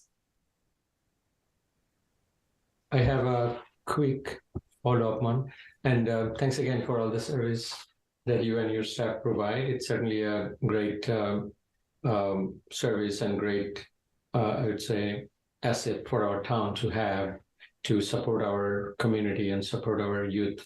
So thank you.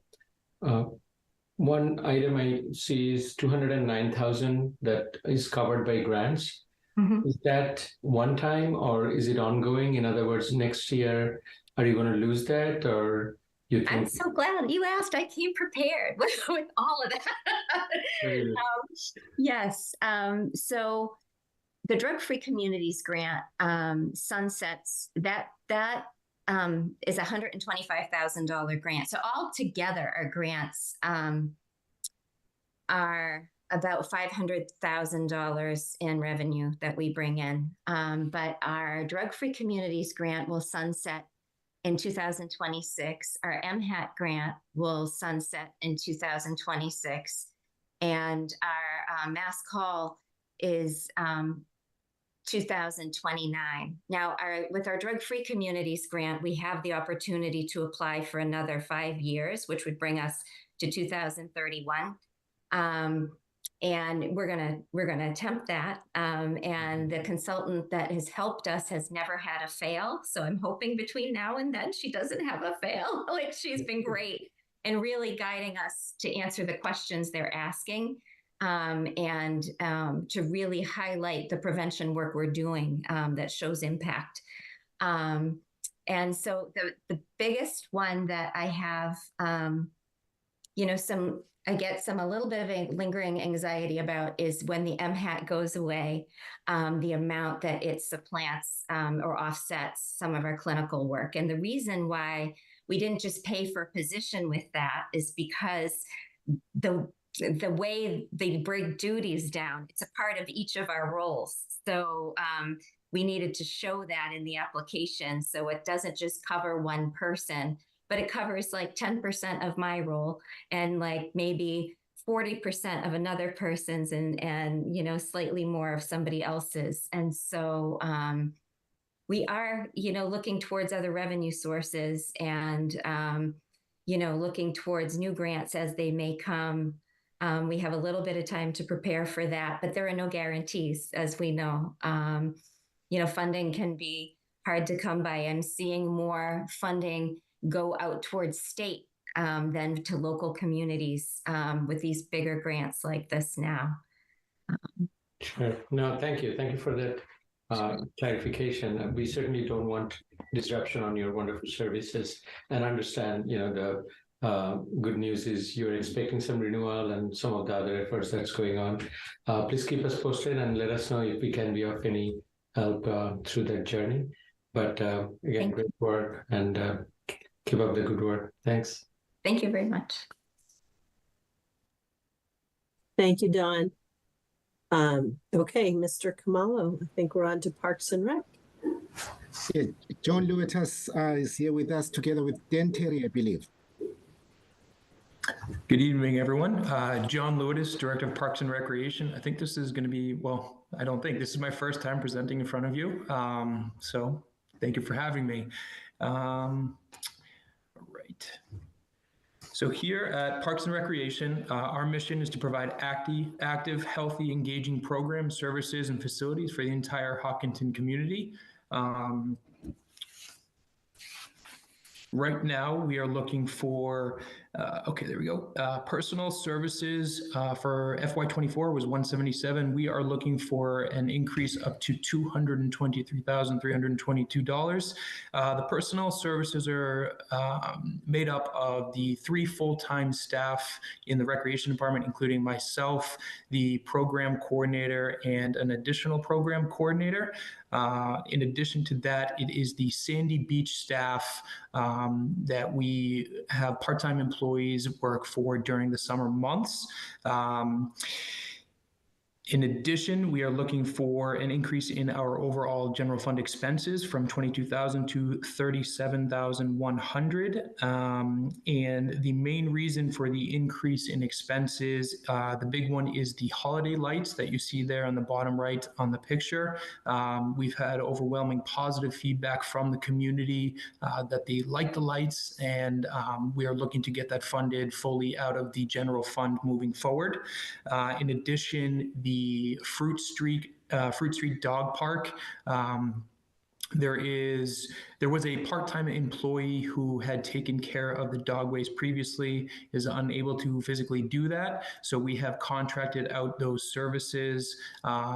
It's a popular amenity here in Hopkinton, and it needs to be taken care of safely and properly. So we're looking for additional monies for that. And in addition, there is preventative maintenance and upkeep of the town common fountain, which again, we are looking to move that into the general fund. Moving back to the personnel services, I just want to touch a little bit more on the 2 program coordinators. One of the ones that was held previously, we are moving now towards a full-time 80-hour biweekly position, and it was previously 50 hours. So that explains part of the increase there.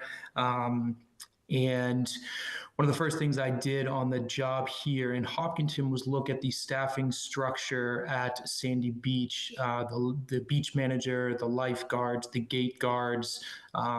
Obviously, you know, it being a great pond and open to the public, it's a large safety concern, and I wanted to make sure that it was staffed adequately. So we increased some of the hours worked for the lifeguards, the beach manager, and also the gate guards, and we also looked to increase the wages as well to help attract new staff and also retain previous staff as well. So those are the main reasons for the increases in personnel services and our general fund expenses. And in terms of what does good look like for the Parks and Recreation Department moving forward, we're looking for a safe, efficient, and service-oriented department that is here for the entire Hopkinton community. Thank you. So the obvious question pops up a little bit like I asked the library in the last presentation. Is this substantial increases, which you speak to very well, but are we sort of there, or do we need to do additional planning to get where it is we need to be in the next 2, 3, or 4 years in terms of supporting the Parks and Rec Department? So this proposed budget that I have should bring us to where we need to be. Now, with that said, this is my first year on the job. So without living a full year here in Hopkinton and seeing how things are run, I can only project so much. But I anticipate, with my experience that I've had managing open waterfronts and aquatic centers, that this should bring us to where we need to be. Okay, just curious, what what are the expenses that are sort of, how much are the holiday lights and how much is the contractor for the dog waste and the fountain maintenance? Sure. Yeah, absolutely. So the holiday lights are $9,500, and that is, for the month plus almost 2 months that they're up on the common. We have about $2,000 allocated for the dog waste vendor. We have $1,000 allocated for the fountain maintenance and upkeep, and we have $3,000 for general town common maintenance as well. So anything that DPW does not do that we need to take care of to make it look nice, that's the remaining balance there. Great, thank you very much. To my fellow board members, do we have any questions? Gado? Just a couple of quick questions. Thank you, John. Welcome, and glad you finished your first year, and looking forward to more. One thing I wanted to just understand, and by the way, I love the holiday lights, and it's wonderful, vibrant, the commons. One question I was wondering, I know right now, we have moved Park and Rec for good reasons to general fund and retired the enterprise fund. But in general, can you give me a sense and picture of our revenue streams and kind of by category? If not now, later is fine too. I don't know if you have it handy. Absolutely, yeah. So we have, so essentially this is one bucket that I'm proposing to you as the general fund. We have two revolving accounts. We have a 53D, which is our program revolving account. So I always use the examples of basketball, our summer playground group, chess, archery, and essentially those expenses are covered by cash receipts for those programs. So the 53D revolving account is one, excuse me, and then the other is the 53E1/2, which is the Fruit Street revolving account. So it's the same principle, but it's specific to the Fruit Street fields, and that is funded by user fees, sports contracts, Hopkinton Youth Soccer, things of that nature, people who use the facilities there. So that's our main source of revenue, and also how we cover the majority of our expenses for the programs that we run. Excellent. Now, thank you for the walkthrough. And do you have a number for each category? I would have to get back to you on those numbers. Sure, no problem. Thank you. This is wonderful, and keep up the good work and all the services. I think our parks are busy, or all the facilities, training, and all the activities that you mentioned are great. And pickleball, I'm sure, is picking up a lot more too. Yes, we have a date of May 31st that we are hoping to have the facility opened at Fruit Street. Excellent. Looking forward to it. Thank you. Through the chair? Yes. Do you have any capital expenses that you see coming on the horizon? Not for this upcoming budget season. In the future, we're potentially, but nothing for this round. I can jump in on that one. We've been fortunate enough, Irfan, through the years to have CPC funding for a lot of things that would appear as though they're capital expenses. So over the past couple of years, we've had some significant investments. Our request this year for CPC has been minor compared to those other years, mostly because we've got some large projects that we want to make sure we finish up on a timely basis and deliver to the town. Excellent. Thank you. You're welcome. Thanks, Dan. All right, Mr. Khumalo. Next is Josh Grossetti, IT Director. Hi, good evening. Good evening. Before I start, just want to take a quick moment and also say congratulations to CJ on his appointment tonight. As Norman mentioned, he really is a great collaborator, and I can say I've had the opportunity to experience that firsthand. He's been a great liaison to the IT department, and he's really always on the lookout for ways to increase efficiencies and use technology to his advantage. So these are all traits that I really appreciate in a colleague, and I think this is a great move for CJ. Well, that's awesome. Thanks for saying that. Yeah. So on to the budget.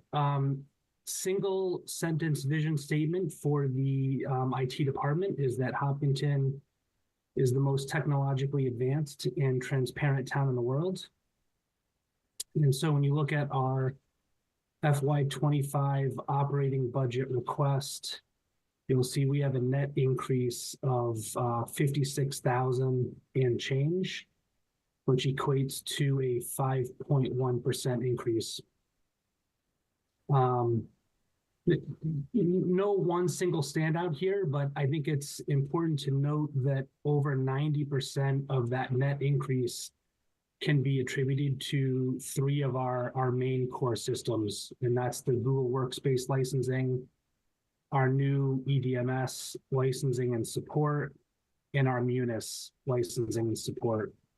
And so any other increased costs are all offset by savings or found efficiencies in other categories. Really, the bulk of that increase are from those 3 line items.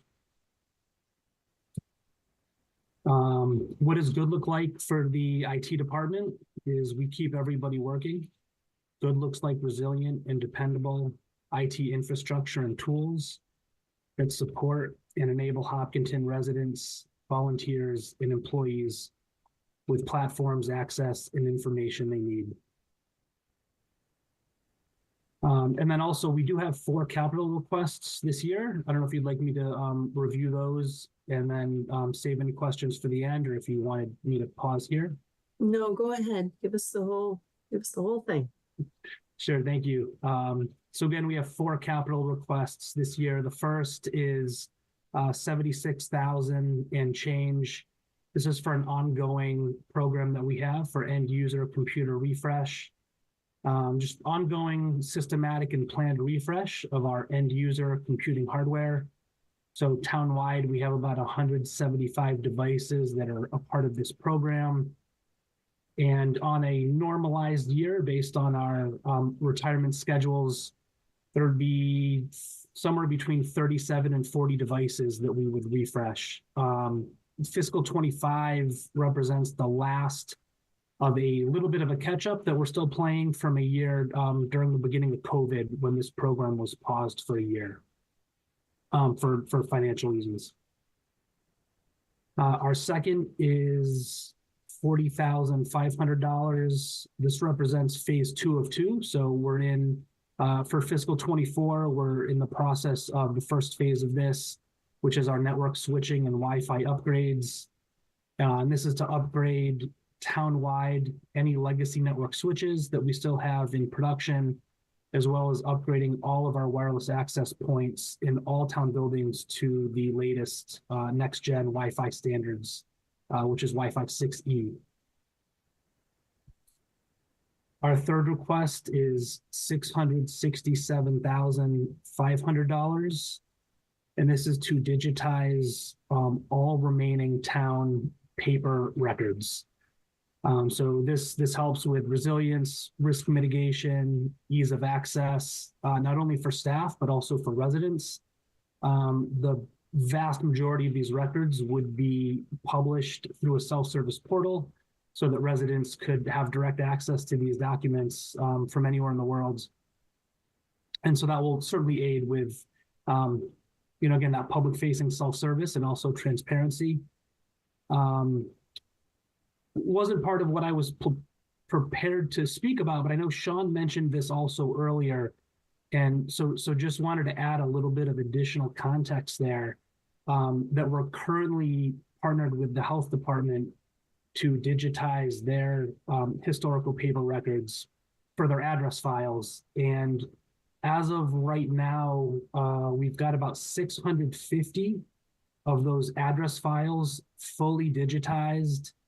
And that represents over 30,000 pieces of paper. So that has been a massive undertaking, represents an enormous amount of work. And when we zoom out and look at that town-wide, we're just barely scratching the surface with those 30,000 pieces of paper. And then the fourth and last is $24,000 for the cyclical replacement of multifunction printers. So this is a similar program to the end user computing hardware. The dollar value is accurate. This is slightly under that $25,000 threshold that technically, puts it into that capital request bucket, but in the name of transparency, we wanted to include that here because it's close to that value.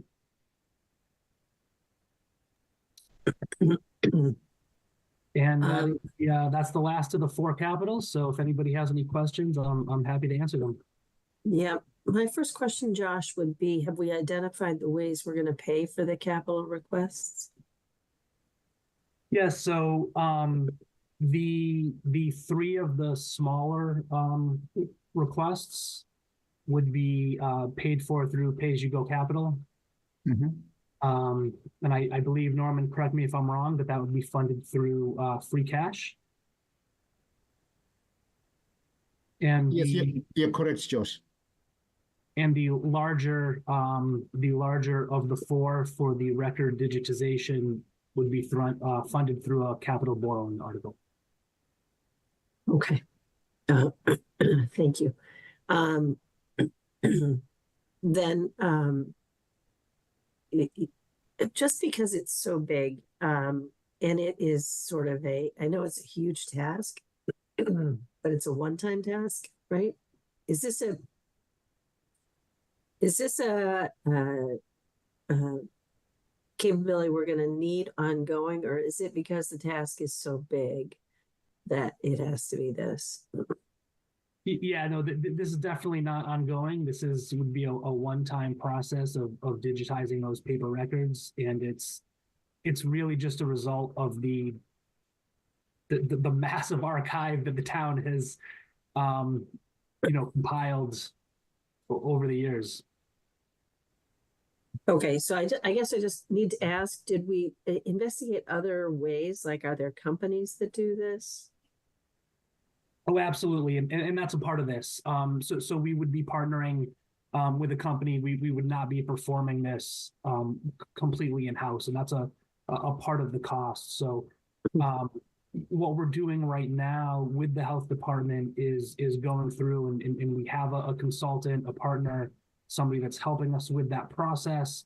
And as part of the work that we're doing with the health department, we're doing some A/B testing to make sure that we're exploring different ways that we can accomplish this and that we're doing it in the most efficient and cost-effective way.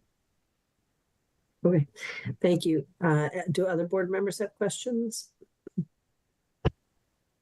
Go ahead, Shadul. Yeah, thank you. I had similar question on the funding, so I understand, and that's reassuring. Quick question on that. So we got this letter, and Norman, you may help clarifying this, for certified free cash flow of 9.9 million and change, I believe. Is that part of going to be used for this? You may recall, we are proposing to use just over $5 million of free cash this year towards the pay-as-you-go, as well as our other traditional one-time funding expenses. Okay, so this is part of that. Got it. Yeah, in fact, three of the IT projects will be funded through free cash. It's the last one, the one for 667, that is proposed as a debt exclusion. Okay, thank you for the clarification. And Josh, the 667 500, that digitization, by the way, that's a great program, and glad you're on it. We certainly need to be digitized with all the things that we have, and these are town assets. But of course, the costs, even though justified, we want to make sure it's utilized appropriately as you are planning. So great to see that. What is the scope for the digitization? The health department is one. I assume some of the planning board or property related ones. Can you walk me through a little bit on that? Sure, absolutely. So this is town-wide. So all all paper documents that exist today in any kind of storage or archive. So the majority of these files are currently stored at leased space at 77 Main Street. So most of the files that are stored there are land use, inspectional services, and conservation commission. So some examples of those files would be things like building permits, property site plans, architectural plans, violation notices, order of conditions, miscellaneous notices or correspondences from, say, even like Board of Appeals. So that's the largest chunk that represents about a half of the whole project. And then the next largest would be files that are currently stored at 66 Fruit Street. So that's also townwide. That's tend to be a little bit more historical and archive type of files. So things like bid and project documents, large format building plans, payroll records, accounts payable records, treasurer collector receipts, zoning and Board of Appeals decisions, retirement reports. I could go on, but it's truly townwide, and hopefully you can tell by my answers here, we've taken quite a lot of time in looking into this and documenting what we're up against here. Oh, excellent. Thank you. And I'm excited for that. And I assume it will be searchable, available through the portal, all those good things. So great. Can't wait. Can't wait for that. And one last one on that too, actually. One is, so once we're done with this, what would be the ongoing plan? Are we going to procure some service to keep up to date with the digitization going forward? Yeah, so the vision there is that Hopkinton becomes a digital first community. And so this means that we're no longer taking those paper documents. So it's 2024, you're talking about something like an architectural plan.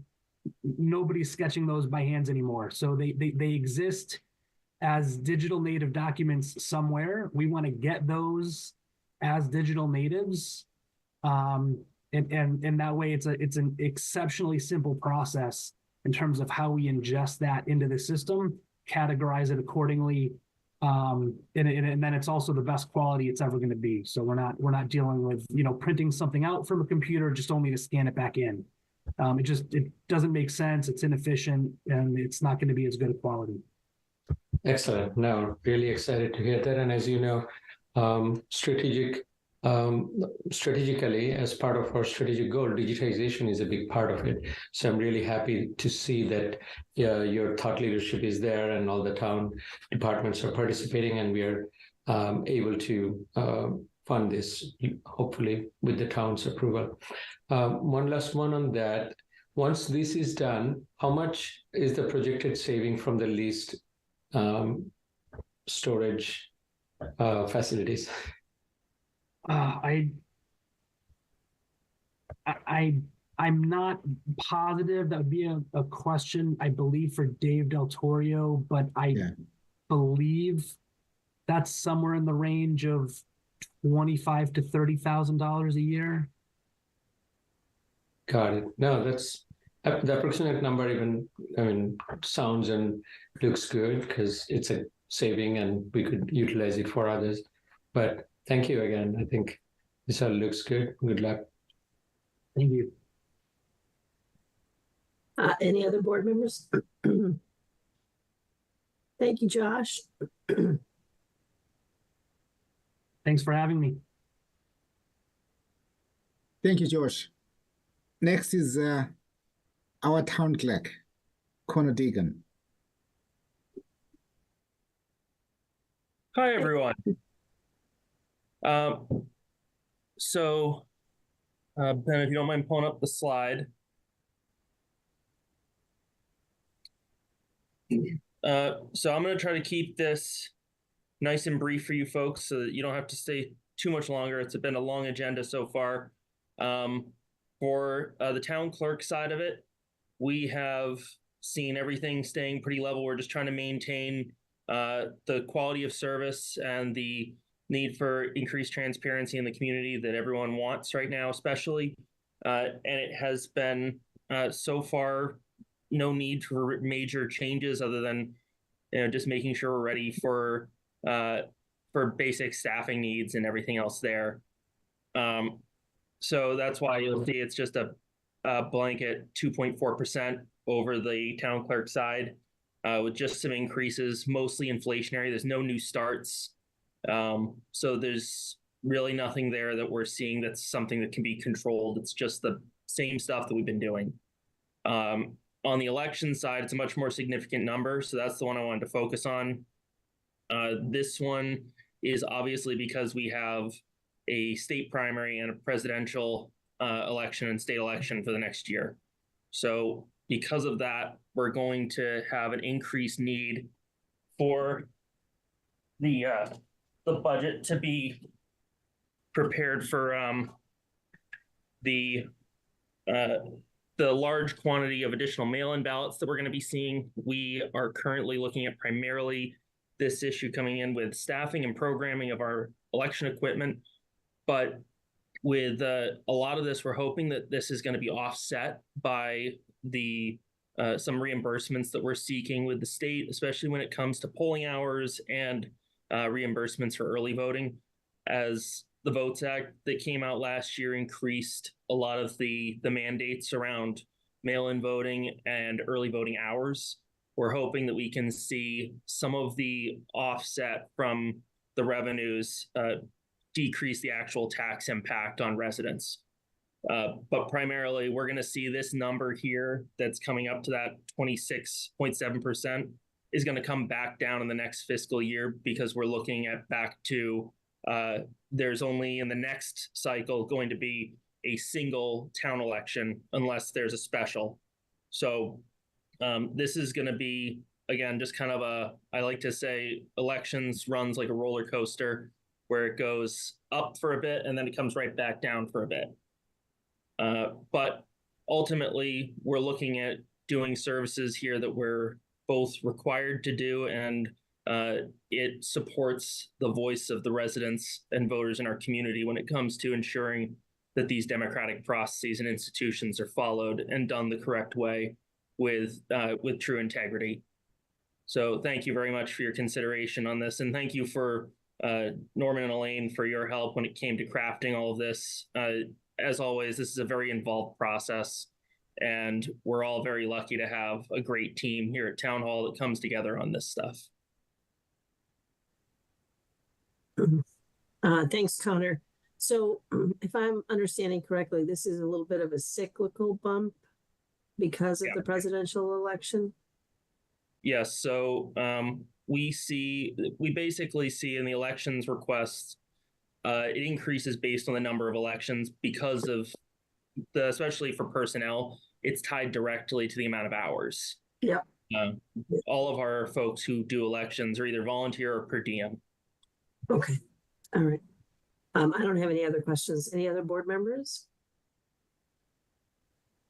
I was just going to say, I appreciate, all the work they do and the new features and for the Votes Act. And I understand you were meeting tonight. Are you going to announce the early voting days tomorrow too? Yep. So we have early voting coming up. It'll be starting the Saturday after President's Day. We're going to have a final just authorization of it just by the Board of Registrars on Thursday. But we're going to do 6 hours on Saturday. We'll be closed on Sunday. And then we'll be open for normal business hours throughout the week. It'll also be important for folks to keep in mind relating to that that's going to start on the 24th. And the 24th will also be the deadline for registering to vote. So please keep in mind, if you're looking to register, or especially because it's a primary, if you're looking to do a party change because you want to vote in a primary differently than you're enrolled, then please do so now. And remember that if you are unenrolled, you can choose whichever primary you would like to vote in. Thank you. Shadow. Thank you, Connor. And these are great and super essential services, right, for the town, for our democracy. So I appreciate all the good work that you and your staff are putting into this. We certainly count on you and the department. One thing that kind of caught my eye, your personnel increase is 2.3. That's lower than the inflation that we are seeing across. Is there a particular reason for that, or what's your thought on that? Thank you, Shadul. Yeah, the reason for the 2.3 is actually just leveling it out because of increases from last year for my office staff. So based on merit reviews and cost of living adjustments that the select board very graciously reviewed and looked into, that originally, when it gets authorized, is taken out of compensation contingency, which HR will talk about more of afterwards as well, I'm sure. But after that, when we're budgeting for the next cycle, we have to be ready to level that out so the compensation contingency can be prepared for the next round if need be.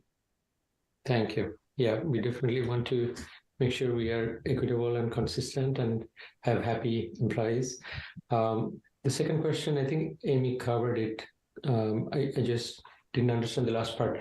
So for early voting, do you have all the additional hour personnel costs embedded in the elections personnel cost stated here? Yes. So that includes in that personnel cost the additional hours when it comes to both just the early voting staffing as well as the additional help that's needed in the office to actually support it. So, I mean, that's been a really big one. That was one that kind of snuck up on us in the last couple of years, which was just the sheer amount of work, even for having a couple of people going at it constantly. We have all of our other duties day to day to perform, ensuring that people have uninterrupted access to the other services they expect from us. And so the way that we've managed that is by bringing in per diem election workers as well as senior tax credit workers to help us with offsetting some of it. And that also then is added into the costs there. Thank you. Great to hear that. And if I may, Shadul, to extend on that just a little, that is one of the things that is covered under some of the reimbursements that we look for under the unfunded mandates. So some of that we'll see will not actually have the tax impact because we'll gain revenue from it. Excellent. Happy to hear. Thank you. Well, thank you. Great, Connor. Thanks so much. Absolutely. Thank you. Mr. Fallon? Yes, thank you, Connor. I will take over from here. I'll start off with the finance-related budgets. Starting off with the Appropriations Committee. The budget is actually represents a 0.4% increase.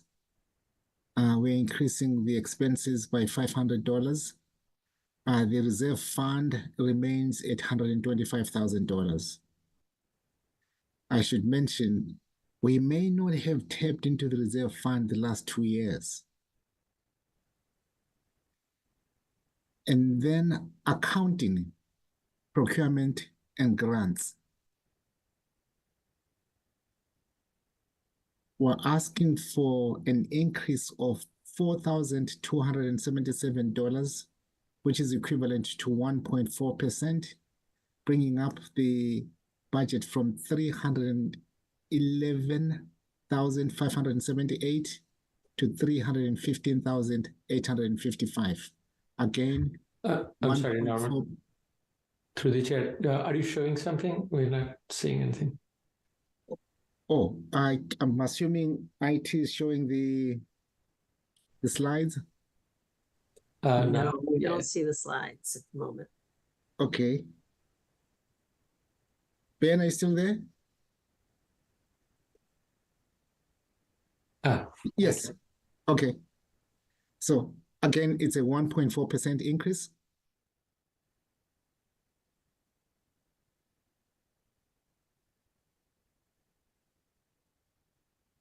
Any questions? I don't have any questions. Irfan? Yeah, through the chair. The grants procurement is, I'm having a little, so this is $4,000 in order to apply for more grants? Is there like an application fee, or where does that come from? Yeah, no, I can explain. The $4,277 is in an increase relative to salaries. Okay. Yeah, we have 3 positions in the department: the senior accounting manager, the assistant town accountant, and the grants and procurement manager.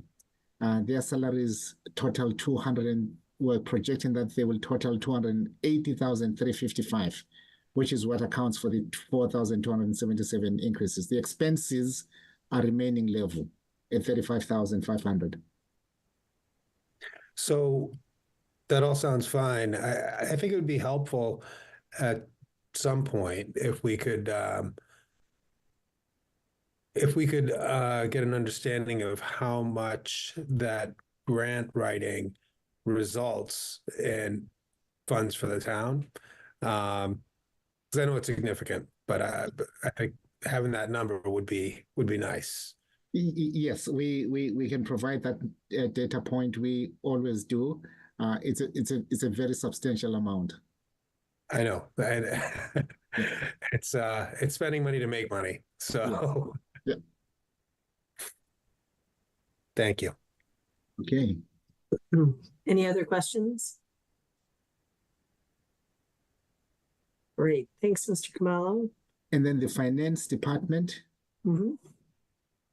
Ben, if you want to go to, I think it's the last page that has the numbers on finance.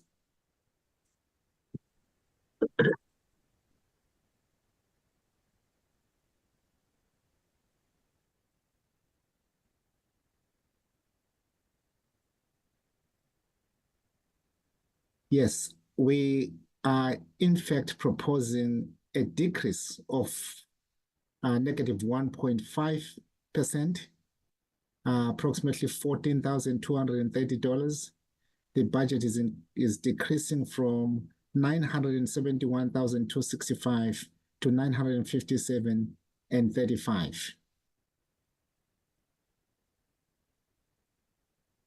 And the explanation for the decrease is largely the anticipated lower salaries for the incoming positions in the department, ranging from the CFO, as well as the treasurer collector and assistant treasurer collector.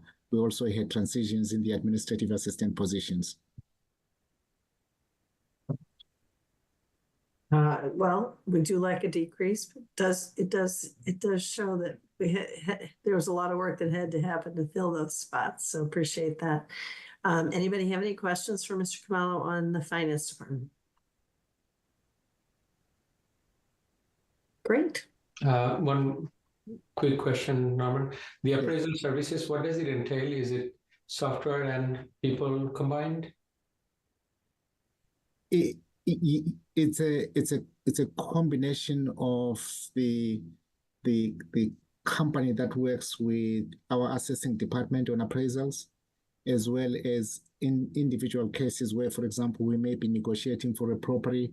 If the proposing entity has not appropriated any money, we may dip into that account.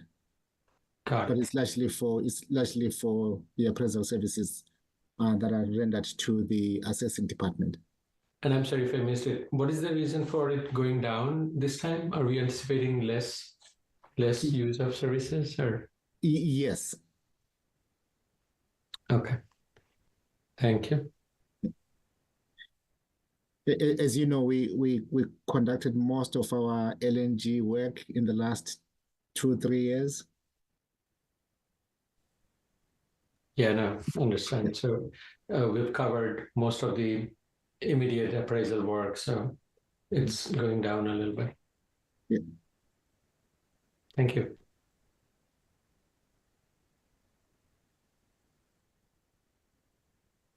Did we get through, we had human resources too? Yes, I have a long list. Okay, all right, sorry about Yes. that. Yeah. And then legal services 151. And Ben, that's in the combined town manager cost centers.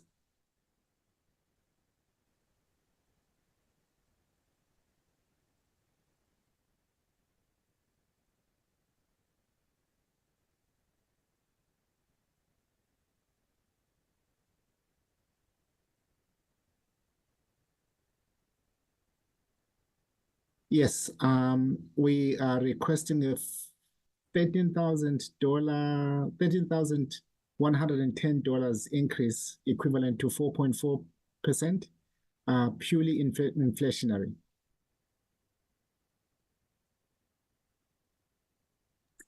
I'm just gonna ask the obvious question, FY24 should be, the next one should be FY25. Yes, sorry. No, that's okay. I just wanted to make sure that we weren't talking about a transfer this year. Okay. Yeah.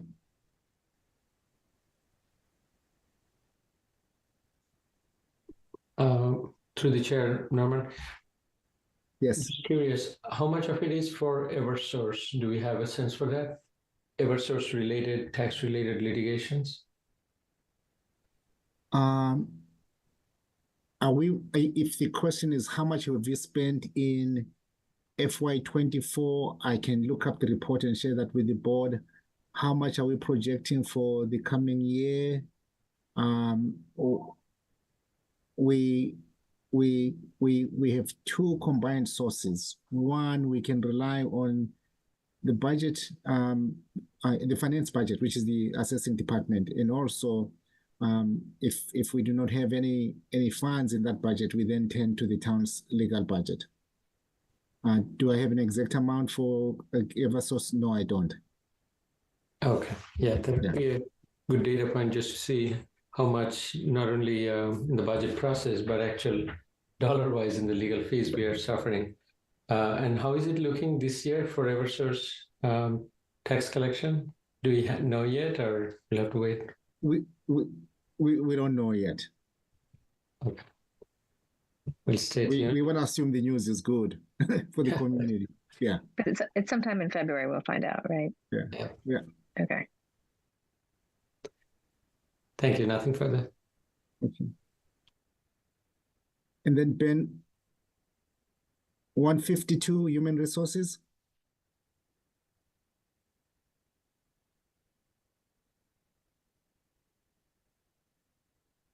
Again, this is another budget that is coming in overall at less than 4.4%. We're asking for an additional $13,326, which translates to 1.7%, increasing the budget from 776,557 to 789,883. And all the increases, in fact, I should mention, all the increases are attributed to the $13,200 increase in personal service, plus a $126 increase in expenses.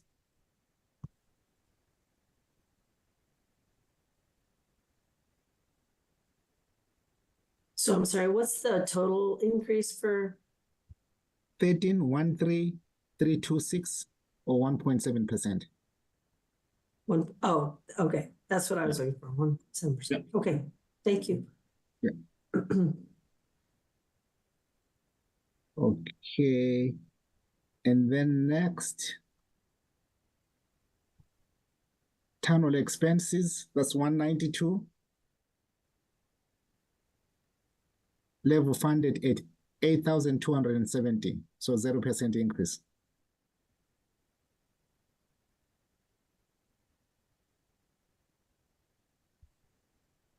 And number for human resources, how much are we, I would assume we need to, of course, for good reasons, how much are we spending on the recruiting firms or search firms?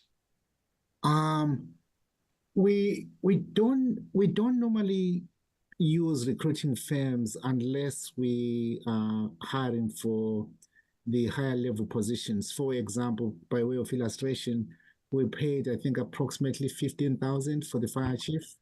We're now seeking quotes for the deputy police chief, and you may budget approximately 15 to 20,000 for the town manager search.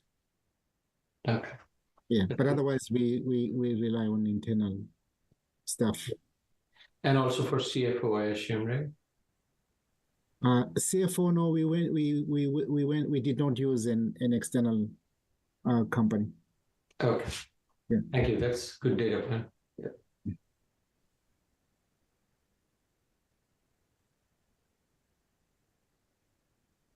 Any questions on town hall? Again, 0% increase, remaining level at 8,270.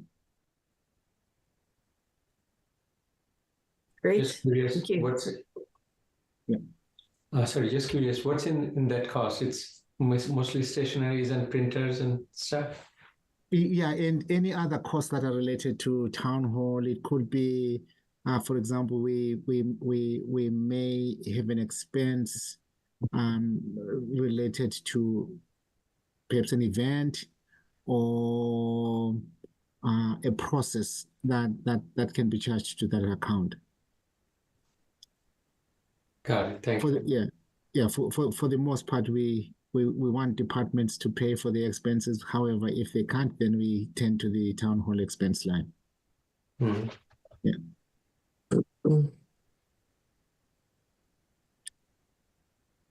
And then 199, other general government. This line item includes the annual transfer to the water enterprise for fire protection in the amount of 247,500. The audit, we budget 48,000 for that. Town reports, 5,000. And then the public relations, 60,000. We have added a new line item, electronic voting, at 10,000.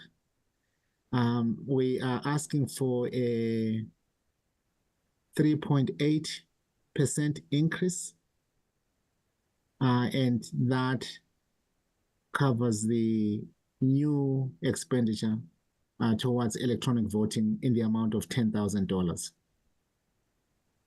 And my understanding is that number may actually go up to 14,000. 14. Right. Yeah. Can I just ask, is that going to be an annual expense going forward, or is it a larger cost to start? It's the annual expense going forward. Okay. Unless the town decides to purchase the devices. Yeah, I know there's pros and cons to that, so yeah. Whatever. Yeah.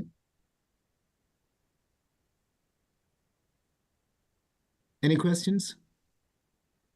Oh, Connor has a question. I just figured I would jump in and answer an inquiry that I heard on that is on the electronic voting. That is us just making a plan for having 1 to 2 nights annually for an annual town meeting. And to Norman's point, we would have to review if we wanted to make a capital expense at some point, if we wanted to purchase our own and save some money each year. Yeah, thanks for that additional information, Connor. I'd be interested to see what is the break-even scenario looks like, and also reliability, right? Because this, you don't have to maintain an upgrade, but after a procurement, we may incur upgrade and maintenance costs too. But this is a great feature. I think I loved it the last time, and glad to see we will continue that. See if we can do town meeting in one night. Mm-hmm. All right, Mr. Khumalo. Yes. Next is animal control. 292. We are asking for an increase in the amount of 1,984, which is equivalent to 4.6%, raising the budget from 43,459 to 45,443. That $1,984 increase is in the personnel services line. Recall, we have a part-time animal control officer and a part-time inspector, and approximately 38,743 goes towards their salaries.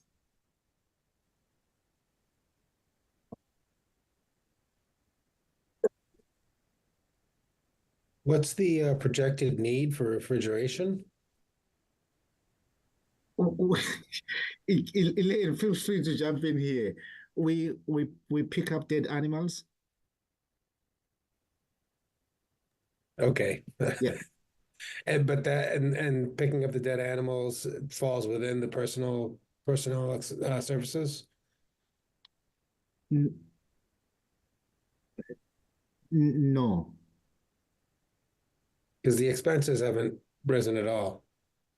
Yes, but we wanted to point out that through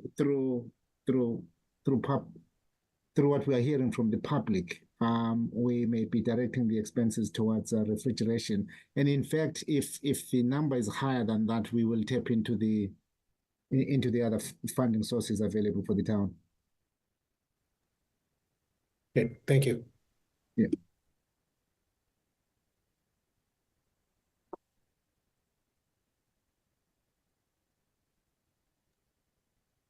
I don't have any questions. Thank you.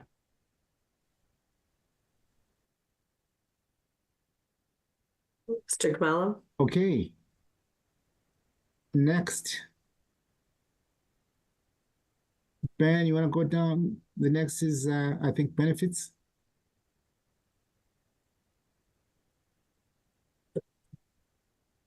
Oh, sorry, celebrations. Sorry, celebrations. Was there one before it? Yeah, we work so hard. The community works so hard. There has to be time to celebrate and party.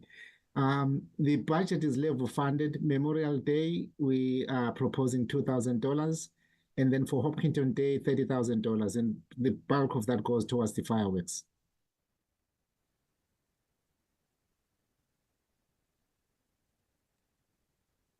Did we save that this year? Yes. And this is great. We need celebrations and always love that. Yeah. And the next is employee benefits and insurance. We are proposing an 8.7% increase to this line item in the amount of 1.535757. This would raise the budget from 17,570,377,000 to 19,106,134.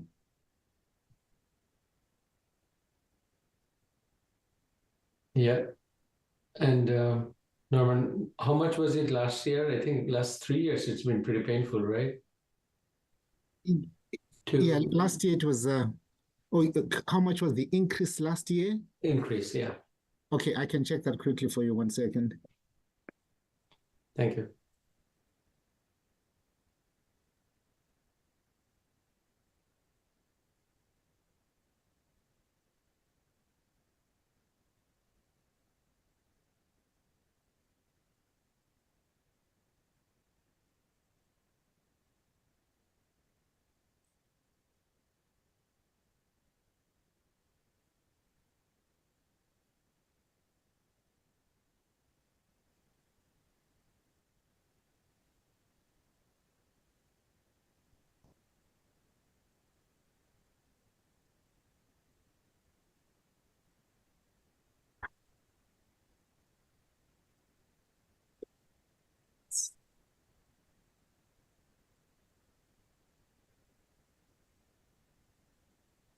Benefits, the jump was from 13,752,451 to 15,945,952. And then from 15 to this 17 last year. The rate Yeah, is consistently 1.5 to 2 million. Yeah. Probably around 10%. Yeah. Right. So this is what worries me. as I know, it must be worrying you too. This is something that keeps growing, and in future also, do you anticipate it'll continue? And I know it's the industry and across the trend. Yeah, that's what we're seeing in the general market. However, this year, we want to begin a conversation with our colleagues in the unions. We're identifying some opportunities for changes in plant design. We have been fortunate over the years to keep some of our core pays very low. And we want to start a conversation with the unions to see if there may be an opportunity to collaborate on some savings for the taxpayers.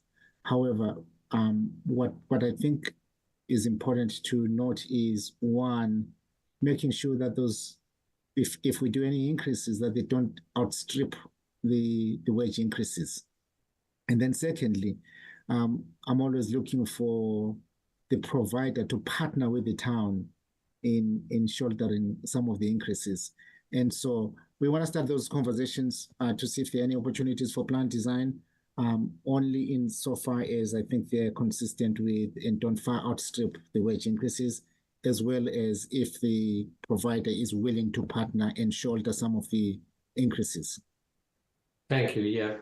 No, certainly we want to do the right thing for the employees, and this is a very important part of the benefit. So we want to support it. Just worried with the growth, it's hitting us quite a bit, as you can imagine, as you can see. And one last question: we haven't changed insurance for 3-4 years. The latest one we did was what, 5 years ago? I forgot. 3 years. Yes, we haven't changed. However, this year we've started some conversations with other providers to see what if we're going to make a switch next year, what might that look like, and what could we be asking for? Yeah, competition is always good. And one last one. Does it include the school employees? Yes, this is all town employees. All town. Yeah. Yeah. Yeah, and remember too, that number includes the unemployment insurance, Medicare tax, life insurance premiums, health insurance premiums, retirement contributions, as well as the drug and alcohol testing, plus the blanket insurance premium. Thank you. But if you do the stratification, the healthcare is probably the one that's growing and contributing the most on the growth, right? Yes, I will tell you, in our current negotiations, we started off they were looking at a 25% increase. Oh my God. Yeah, we're now down to around 8%. Yeah, no, it's tough. Yeah. Thank you. Yeah.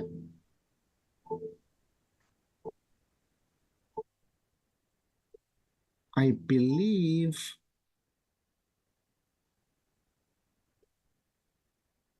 that's it.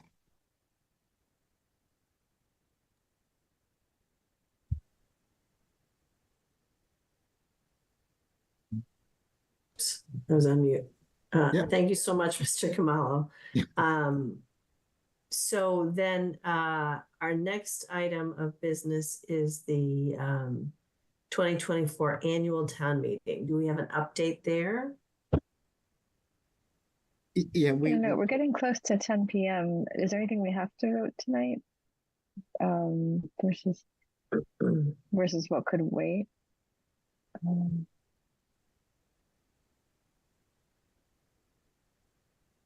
Is there anything for the town meeting or for the easement that needs to be done tonight?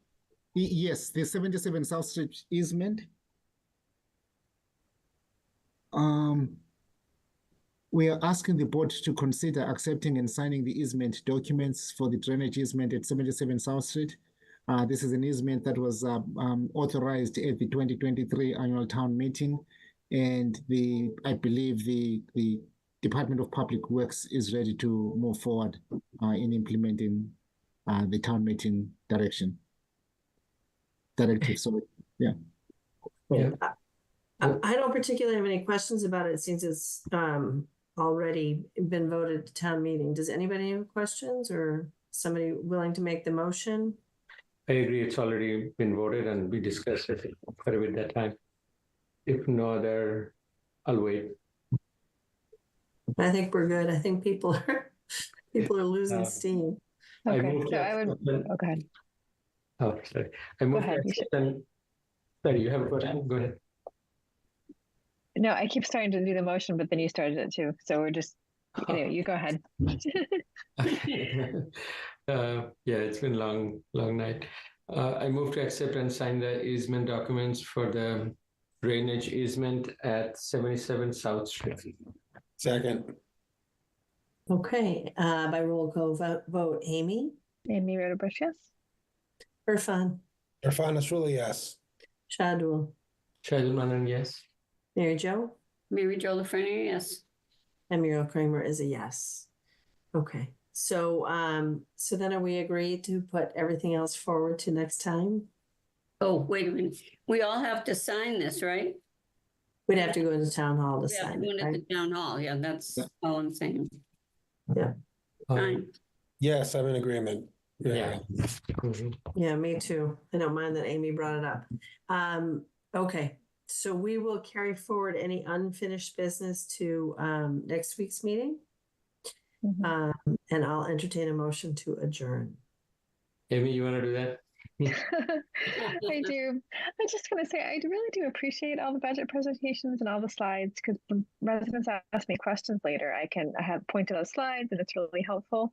But trying to do 12 of them in one night was a lot, because we only allotted 40 minutes and that would be only 3 minutes per person.